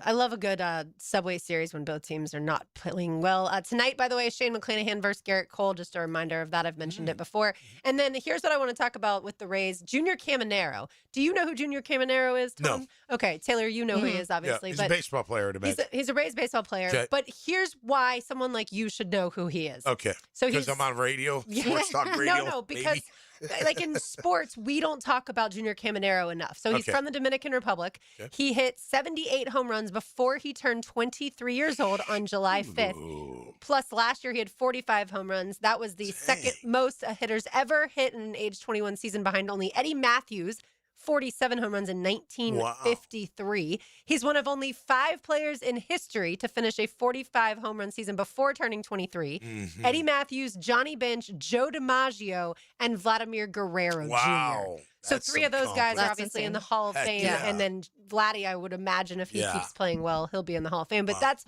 so crazy. Pedro Martinez was watching the game last night. He tweeted out, the Rays have probably the best pitching coach and best manager. Their culture is unlike any other. They play baseball the way I grew up playing. Nice. But yeah, if you watch the Home Run Derby, Junior Caminero finished second in it last year. Okay. And then he'll be participating next Monday night when we have the Derby. But I just feel like he's a guy, and I get the Rays are a small market team, but people bash the Jags for that, and we bowed up against it, right? So they don't have a huge payroll. They get rid of their stars, is what everyone says. But pay attention to Junior Caminero and what he's really going good. to do. Yeah, they win those, right? Tampa? Right now, they have the best record in the AL. But no, haven't they won the series in the past, Tampa? Or no? The series, like World Series. They've never won the World Series? No, but they've been to the World Series. They've been to the World Series. But they haven't. So they've had some success in that. Oh, for sure. And they've had a lot of recent. Last year was a bit of a down year, but outside which is of why that, they picked been second overall in Major League Draft, which is so crazy. But they've been pretty 45 productive. homers. But yeah, he's absolutely so much fun to watch. He crushes the ball, and he still has obviously a long way to go. He was very undervalued because he was like only 155 pounds when he was the age that you start getting recruited in the Dominican. And then in COVID, he kind of like filled out. And so now you'd be like, that guy was ever 155 pounds other than like 7th grade. That hit, like hitting, like, that must just be an unbelible feeling. Oh, like yeah. The stroke. The moment you see it and connect with it, the moment that happens, you know it's going. Yeah. And they make it look like Shotani makes it look so easy. that home run derby, I'm telling you, Monday night, you're going to love it. Someone like you, I know. No, I like the home run derbies. Yes. Yeah, I get into those. Those are fun to watch for sure. And it's exhausting for the guys, no doubt. obviously. Absolutely. All right, a golf note, thanks to our buddy Gary Smitter. Paul Tesori will caddy for Miles Russell at the Hurstbourne Country Club in Louisville, Kentucky. Yes, I do too. That begins this week. It begins tomorrow, I should say. It is Miles Russell's 14th professional start as an amateur. All right. Tesori, of course, is from around here. He's from St. Augustine. He has been on the bag with Webb Simpson, VJ Singh, Sean O'Hare, and Jerry Kelly. He's also worked with Cameron Young, your guy, Chris Couch, Tom Kim, and Adam Schenk. But I'm excited for Miles Russell. And obviously, Paul Tesori is wonderful. Their family does a ton for the community as well. They do. Wow, that's another cool opportunity. Absolutely. So tomorrow when our show's on, we'll have the golf on. And then at 4 o'clock tomorrow, France v. Morocco. Oh. Yeah. Wow. Now, France has got the good guy. Mbappe. They have three super high-level scorers. They're very good. But Mbappe, yes. How about Morocco? I mean, obviously they're good, but do you guys know anything about Morocco? Morocco is really good. They don't have the type of talent that France has. Okay. But as a team, they're very talented. They play well as a team. Hoosiers. Yeah. Pass the ball around. Yeah, but I mean, think about Canada's pretty good, and Morocco beat them 3-0. Okay. To make it to this stage. Fair. Did you see, by the way, the other guy that's participating in the home run derby that was announced? I did. Jack Caglione. Thank you. I meant to mention that. Yeah, Very so cool. Gators fans will have another reason. Yeah. Obviously, Pete Alonso. Yeah, Pete Alonso for sure. Cool. Yeah. But yeah, I'm excited. Tomorrow at 4 p.m. is our next World Cup match. I'm supposed to go to dinner at 6 p.m. for my cousin's birthday. I might have to have it on the phone at that point. Really? You watch it on the phone? Absolutely. Yeah. Okay. 100%. I don't know if I'll watch that one, but I'll watch Saturday because that'll be fun to watch. Yeah. Hey, you guys are going with Norway, right? I know. I'm a big Norway fan. I think I'm going to go with Kane and the Brits. All right. Yeah. I like had a that. feeling you were going to. So like yesterday him. when I asked, I was like, are you going for England? I like the other guy too. I do. Yeah. I like that whole team. And then I'm Rowan's cheering cool. for Spain to beat Belgium on Friday at 3 o'clock. We'll have beat that going. Belgium. Yeah. Kick the rest. We're still mad they beat up U.S. Some people would imagine they want Belgium to win to be like, well, look, like the United Look how States. good they are. Exactly. No, I don't want that. It's a we really want good the team. other. Crush them. But I'm with you all. 5-0. And then Saturday night, 8-0. Saturday night is Argentina versus Switzerland. So clearly Taylor will be cheering for the Swiss. Yeah. Well, they won last night then. Yes. Okay, cool. Yep. I remember that game was starting. Yep. For sure. All right. So the golden moment on the other side. Keep it right here. Helmets and Heels. 1010XL 92.5 FM. It's the way the game was meant to be heard. Raw, real, and right in your ear. Right side coming! Touchdown! Feel the energy on 1010XL. Jacksonville Sports Radio. What if the next roof you put on your home was the last one? Not another replacement in 15 or 20 years, the last roof. Metlock Roofing is Florida's only manufacturer and installer of this exclusive roofing system. Engineered for strength, built for Florida weather, backed by a lifetime warranty. Imagine never needing another roof. Call 938-9933 or visit metlokroofing.com. Get your last roof today with Metlock. License number CCC 1335581. You know Zero Res, the zero residue carpet cleaner that leaves your carpets truly clean with no dirt-attracting soaps or harsh chemicals. Don't risk it with the other guys. Skip the disasters that leave your carpet soaked for days and do more harm than good. Keep the mud outside where it belongs, not trapped in your carpets. This month, get 3 rooms of Carpet Zero Resified, starting at just $129. Call 287-5727 or visit ZeroResJacksonville.com and ask for the 1010XL special. Zero Res. Yeah, I've been injured out there too many times to remember, but never due to someone else's negligence like many of you. Tom McManus here. If this speaks to you directly, you got to check out Morgan & Morgan. Largest personal injury law firm in the nation, over 1,100 lawyers to defend you. They've recovered over $30 billion. That's right, with a B, billion dollars. All they do is win, win, win. That's why they're the biggest. They don't get a single dime unless you do, which is awesome. They got a proven track record, which is hard to find. It's not with Morgan & Morgan, though, because for the people, that's right, you get injured due to someone's neglect, you get paid. Dial pound law on your cell or visit forthepeople.com.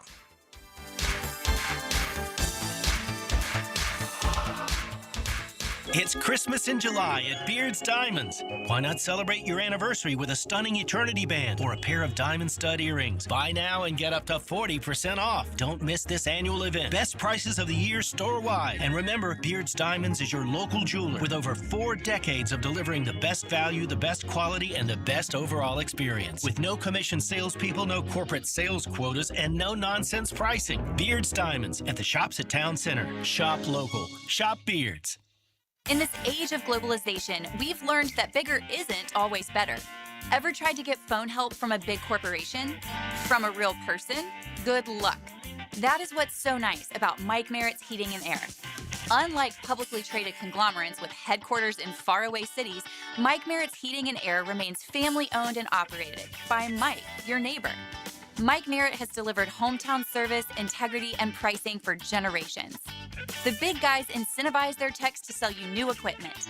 Mike's team emphasizes repair first. We only sell you equipment if your current equipment is worn out and beyond repair. And let's be honest about price. Small operations without much overhead can sometimes lowball your job, but you can't trust just anyone with a truck. They may be here today and gone tomorrow. Mike Merritt has been keeping North Florida cool for more than 3 decades. That's experience and dedication you can count on. Call today or see us on the web. Florida license number CAC 050384. Who are the CEOs making a real impact in Northeast Florida? I'm Liz Grebe, the events director for the Jacksonville Business Journal, and we are now accepting nominations for this year's Ultimate CEO Awards, where we recognize the top executives who are leading their companies and helping shape our region's future. If you know an outstanding CEO in Baker, Clay, Duval, Flagler, Nassau, Putnam, or St. Johns County, nominate them today. Nominations close July 20th. Visit jbjevents.com for details and help us recognize the leaders moving Northeast Florida forward. Hey, I'll be home in about 10 minutes. Actually, make it 8. Hey, Mom. Yep, I'm walking home now. Mom, I'm trying to cross, but I don't think this driver sees me. No, they're driving too fast. Mom! Speeding catches up with you. Early, on time, a little late, just get there safely. A message from the Florida Department of Transportation's Target Zero initiative. 1010XL, presented by Farah and Farah, exclusive injury law firm of the Jacksonville Jaguars. Still, present, ready. Farah doesn't flinch. Now, the Monahan's golden moment. Monahan Jewelers in Atlantic Beach, your local family jewelers. Well, the golden moment today is at least the Jacksonville Jaguars are showing up in these top 10 lists. Well, okay, maybe not in the top 10, but in the honorable mention and or the others receiving votes. We talked about recognized. That's right. Travis Hunter and the also receiving votes, which just shocks me. For the cornerbacks, that list came out yesterday from ESPN and the executives, scouts, and coaches. And then today, Josh Hines-Allen in the honorable mention for the pass rushers or edge rushers, I should say. And then Trayvon Walker also receiving votes. Yeah, the running backs came out first. We weren't anywhere near the list. Travis Etienne was in the also receiving votes, but obviously it doesn't play for the Jaguars anymore. The question for me is going to be the linebackers. Does Foye Oluokun show up in the linebackers? Does Devin Lloyd show up in the linebackers? Obviously doesn't play here anymore. And then quarterbacks. Does Trevor Lawrence show up in the top 10 of the quarterbacks?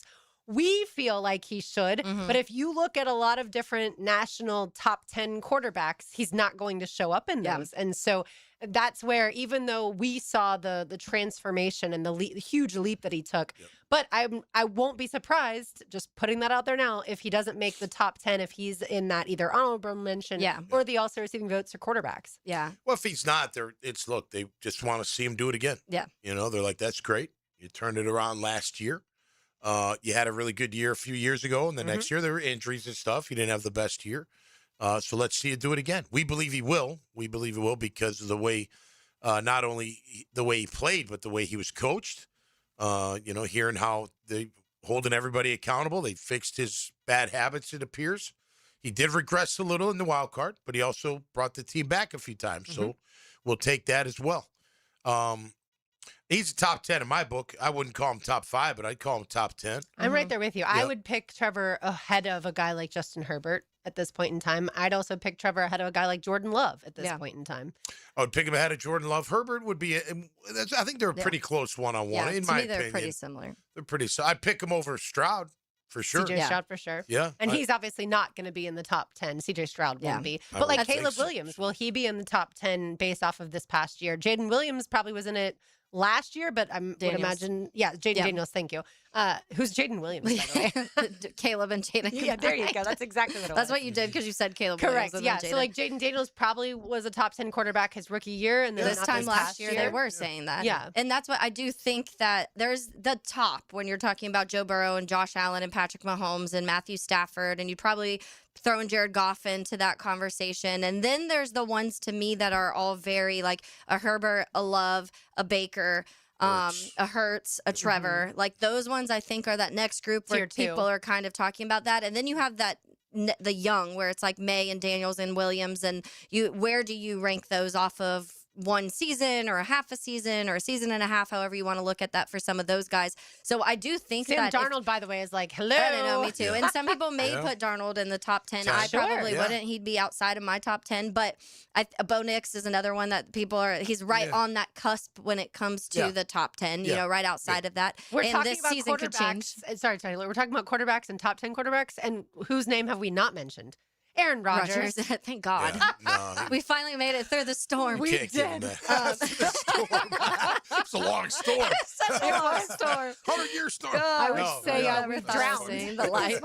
Yeah, I think we it's need Noah's Ark. I really truly feel like we could each make our top 10 list right now, and by week 4 it could drastically change. Yeah, just because I think there's a lot of cusp guys. Yeah, that you could rotate. Not saying all of a sudden those top 4 or 5 aren't top 4 or 5. I think those guys will be there for a little while. Yeah. But that 6, 7, 8, 9, 10 could interchange, I think, very quickly throughout the year. I think if Trevor especially and Caleb up in Chicago, if they have really good years, I could see them pressing into that top 6, 7 area, maybe top 5, you know, depending on how it goes. Do the Texans win the Super Bowl, or at least make it to the Super Bowl, if Trevor Lawrence or Caleb Williams is their quarterback? Yes. Last year? Yeah, last season. Yeah. With Trev, the way he played, I mean, I'm assuming he played the same. Right. Both and how Caleb, they were I mean, at the end of the year into the postseason, how they're playing. Yeah. I can just only imagine the conversations in Houston surrounding CJ Stroud. Just how similar it was here, except the Jaguars had already paid Trevor. Yeah. Right. That's why at least they haven't given that contract yet. Right. So this is a year for Stroud to be like, you've got to play good or you're not going to get paid nearly what you want or at all. I mean, the Texans have to be having this thing in their head of, okay, you had this really good rookie season, but since then it's been kind of mediocre to bad at times. And granted, we say that, and then you go back and look at numbers, and his numbers aren't completely atrocious. They're close to fine, Trevor's, but that's not what it looked like you were getting in the beginning. And you haven't been able to win a divisional football game, and so are you expecting? Do you feel like with a top 1, 2, 3 defense in the NFL, you now fix the run game, you have a lot of pass catchers. If your quarterback's not doing it for you, you do have to at some point start thinking ahead. And we did that here. With Trevor, we honestly this time last year were like, if it doesn't go good this year, do you start thinking about another quarterback? Yeah. I think they would have to. I mean, look, they've been in the playoffs 3 years in a row. Yeah. You know, and if you don't think with McDermott getting fired, that resonates. Yeah. You know, so D'Amico Ryans is like, I got to be better than just getting to the playoff. Like, I got to start getting into the AFC Championship game, because eventually, how do I know they're not going to look at me like they looked at Sean McDermott, who was one of the most successful guys out there? You know, he just didn't get to the big show, didn't get over the hump. So we had to make a move, you know. So every coach thinks about that. Tomlin this year, like the coaches that just got fired, those coaches like D'Amico Ryans have to be a little nervous. Yeah, well, just know that, hey, if we don't keep progressing, there's a chance that the quarterback's got to be right. I think they believe in him. I do. I think if you were out there in Houston, you'd be like, all right, he didn't play great. Obviously, he played really bad, but we still believe in him. We still think he's a good quarterback. Could he be better?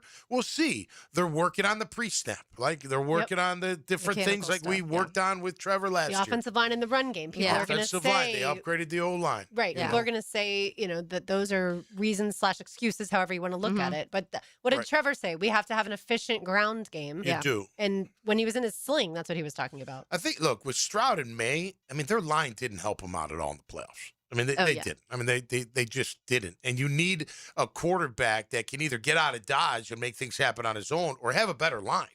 Now, it looks like they upgraded both lines. We'll see what happens. Stroud's just not a runner.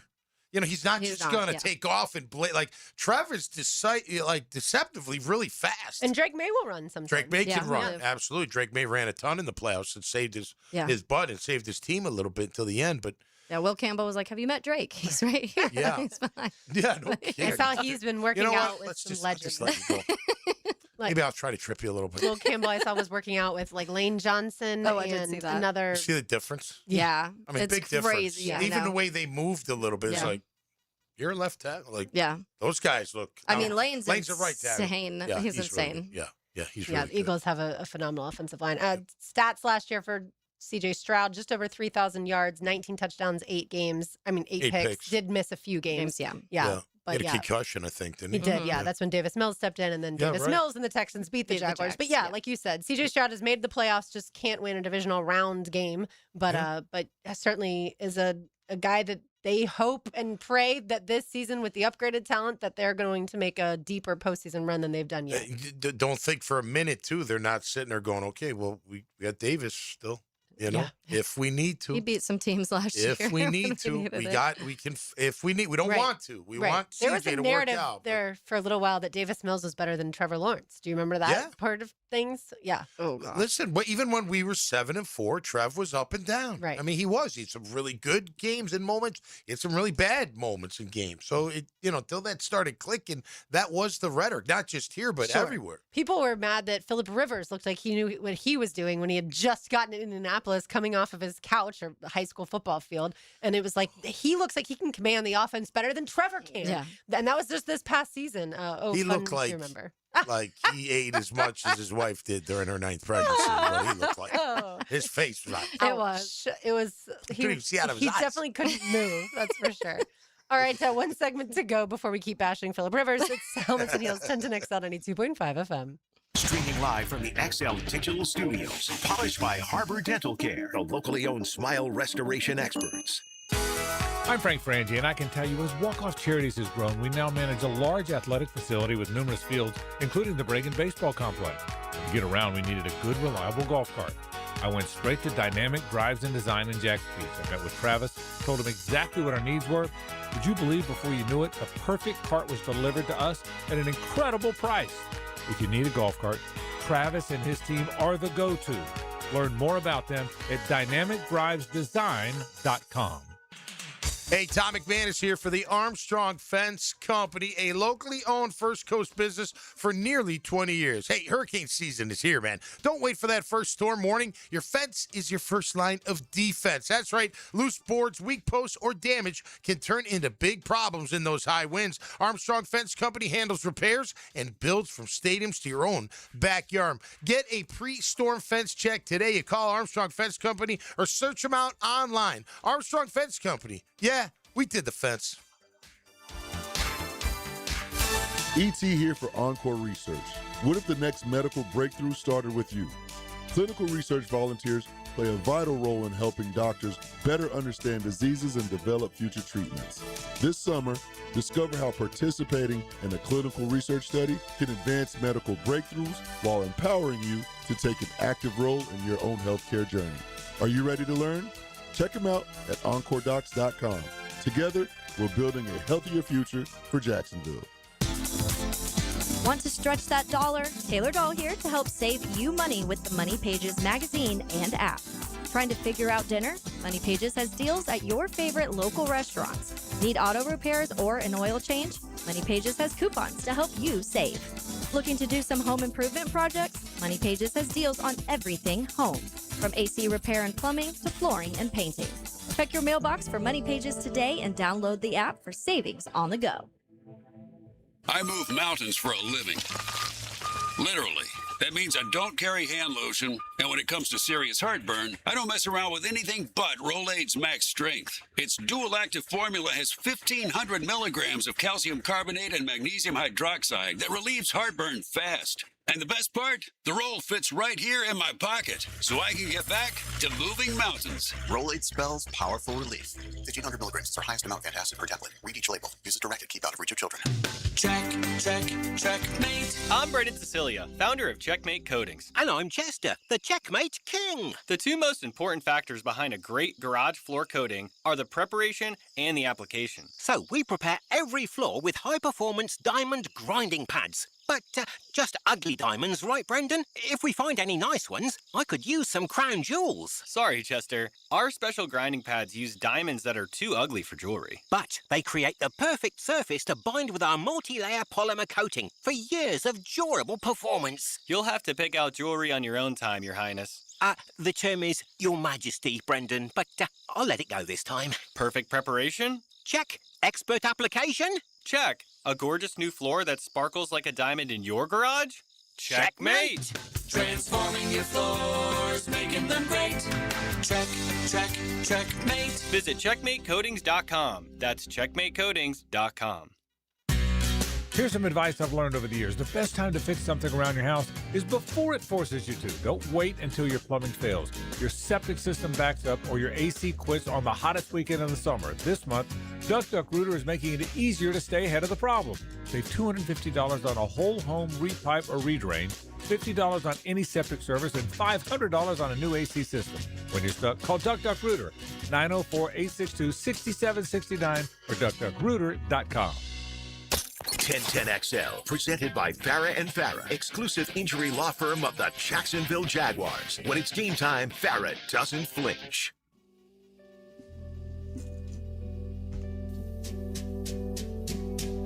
We used to taste that Chattanooga freight. Morgan Wallen, so we still talk about that concert. I know it wasn't that long ago, but still, just absolutely fantastic. All right, from the text line designed by Lifetime Enclosures, 904-641-1010. Jordan Love is way better than Trevor. Jordan has never had any questions on his ability. I'd rate Trevor in the 17 to 19 range. I do think that when the moment you start talking about quarterback v. quarterback, it becomes a very difficult conversation and a massive debate because you can't evaluate every quarterback exactly the same. What if Trevor got to play on the Rams last year? Or if he got to play on the Rams this year, right? Like with all those weapons, with the defense that they had. Like if you were to put Jordan Love on the Jaguars, would he have been as successful as Trevor was down the stretch? Or would he have been more successful in the first half of the season? And I don't know. One of the biggest things for me is Jordan Love got to sit behind Aaron Rodgers for a year and develop and learn. He's also had the most steady coaching staff you could have in Green Bay when it comes to just consistency and good coaching. And it's just what they do up there. Trevor's on his fourth coach, if you include play interim. caller. So I think if Jordan Love would have been, and Jordan Love came in 2021, but you talk about if you were to just pluck them in the beginning of their careers and put Jordan Love through what Trevor had to go, Urban Meyer year and all of the chaos in the beginning, and you weren't getting coached, you had to play right away. I don't know if we're even seeing what Jordan Love is now. And that's also a guy who's had one season over 3,500 yards in his 5 years in Green Bay, like I said, with a very functional offense and play callers and good defenses and stuff like that. So it's interesting in that sense because you'll never really know because you're not going to be able to do that. You're not going to be able to pluck these people and say, okay, if Trevor was drafted in Green Bay and got to sit behind Aaron Rodgers for a year and then got to start under Matt LaFleur and kind of develop through that, would we have seen Trevor hit this peak, the peak we saw at the end of the year a little earlier? Well, would have they fixed him earlier? Earlier, yes. That's where the question is. Right. So if Liam was his coach right off the bat, he would have fixed him right away. The mechanical the footwork and throwing it on time and believing that the receivers are going to be there. Don't wait for them to get open. Throw them. Working on the situational spot. awareness. Right. All that stuff. Yeah, all that stuff is So, and Love, look, physically, he's got all the tools, but everything else, he's okay. So here's another text from the text line. Not bad. I'm not saying he's a bad QB, but he ain't Jordan Love is the most overrated quarterback in the NFL. The dude absolutely sucks. Couldn't hold Trevor's jock strap. Man, give me a break. That's why I love the text line designed by Lifetime Enclosures because you're obviously going to get both. And then another text about Trevor. Is Trevor knocking on the door? He kicked the door down. He was the best quarterback in the league the entire second half of the season. I'm sick of hearing about Justin Herbert, Dak Prescott, Jordan Love, and Brock Purdy being named over him. Trevor's top 5 or 6. So I feel we didn't even talk about Brock, by the way, when we were just mentioning that. And Brock is somebody when you look at Brock's great. Quarterback efficiency. We've used that word manager with him because he kind of is, but that's fine because he doesn't make a lot of mistakes. When he's healthy, he's one of the most efficient quarterbacks out there. And you don't really want to admit it because he's kind of boring. Like he's really good and does things good and doesn't make a lot of mistakes, but he's not like taking off and running like we saw Trevor do this last year and trucking people and making these like crazy. He just does what he needs to do, which is fine. I think that's okay, and it works in Shanahan's offense. That's kind of what Shanahan asked for from his quarterbacks. And look, Trevor down the stretch played like a top 5 QB. There's no doubt about that. But he's got to do it again to call him a top 5 QB. And There's a difference. I still don't know if Trevor was better than Stafford even at the back half of the season. No, like you said, top 5. That's what this person said. He was the best quarterback the back half of the season. He was really good. He was. But Stafford was better. Yeah. Especially look at the playoffs. Yeah. Look at what Stafford was able to do. Yeah. The Rams are a team that...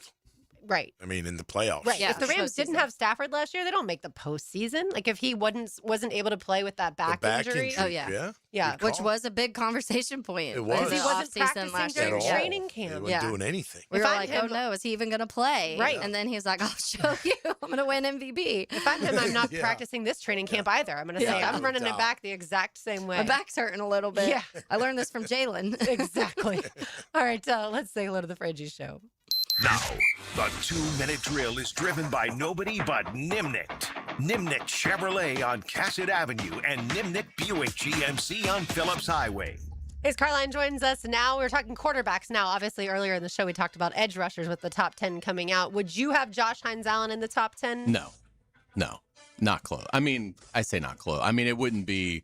I think he was fortunate to be in like the honorable mention. Honorable mention. Yeah. I mean, it's a loaded group. It is. And he's good. He's not phenomenal. And you have to be phenomenal to be in that top 10. So, obviously, hopefully he can get there. I was shocked Trayvon Walker got votes. Yeah. Yeah, I mean, it's good, to see, them get the recognition for it. Not that it means a whole lot, but, right. But Once the season starts, no one refers to these top 10 lists. That's the thing. And I do think they both have the chance to have big time seasons just when you look in the division, because you're going to have 4 games against teams with atrocious offensive lines in Houston and Tennessee. The Colts, it kind of varies. Some people still believe the Colts have a good offensive line. Some people believe it slipped to be, more like above average. But, I mean, there's no reason if Hines-Allen and Walker stay healthy, they can't next year, have strong cases to be in the top 10. But no, I didn't think either one of them deserved to be really given serious consideration for it as it stands now. Since we're talking defense, are you excited to watch the linebacker battle there? Yeah, absolutely. Obviously, it's going to be a big camp for Ventrell to sort of, he saw what Devin was able to do last year at his expense. So now can he do that and elevate his play? But yeah, I mean, I like the linebackers. I always like talking to Foye. I like watching him work. Gardeck is, such a great lunch pail, blue collar, high motor guy. So, Combs, it'd be interesting to see another camp with him now that, obviously he's somebody that we know they believe has a bright future. So,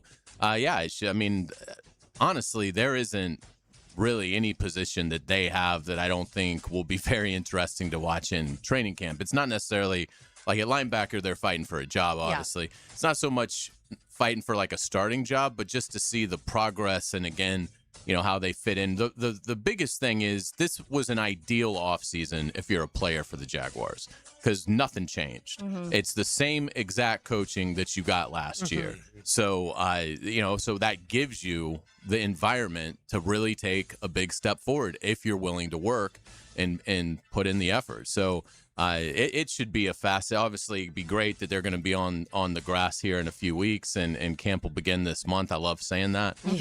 But it will be captivating to see all the nuances of really every room and how they grow or maybe don't grow as much as you'd like. So we'll talk about all that coming up on the Frangie Show. Frank on vacation, so Hacker sitting in again, which we certainly appreciate. We're going to have fun. We're going to continue our NFL breakdown of September today. We're going to do week 2. We're going to do this all week into the end of the week. I think we're going to have some interesting results on who we believe is going to get off to a fast start and who's going to get off to a real slow start heading into October. We're also going to do a World Cup draft. Oh. We're in the quarterfinals, so we'll each pick 2 teams, so that'll be a lot of fun. So, yeah, lots of good stuff coming up on the Frangie Show. Is this for a loser Monday or no? That's just for fun. Well, I mean, 50 grand's riding on it, but yeah, nothing. But it'll just be yeah, exactly. But we're Hacker's on the clock. We're gonna let Hacker go first since he's the guest. Then JJ will go, and then I'll go, and we'll pick 6 teams, and then 2 teams will be left out, and that'll be it. And basically, I'm just doing this so I have a rooting interest in this thing for the rest of the way. So yeah, it should be fun to see who comes off the board at what position. All right, awesome. Thank you, Hayes. I thought it was interesting, by the way, they were talking about on their show yesterday afternoon. We've talked about the Cardinals quarterback room and how it is, but linking, so Jacoby Brissett, former Florida Gator, Gardner Minshew, former Jaguar, and then Carson Beck being from Jacksonville. So he's like, it's a very Jacksonville, Florida ties competition. Yeah, it's kind of funny. Yeah, good stuff. All right, that'll do it for us today. For Taylor Dahl, for Tom McManus, for RJ Saunders, I'm Lauren Brooks. These heels are made for talking. We will talk to you tomorrow, but don't go anywhere. The Frangie Show is next.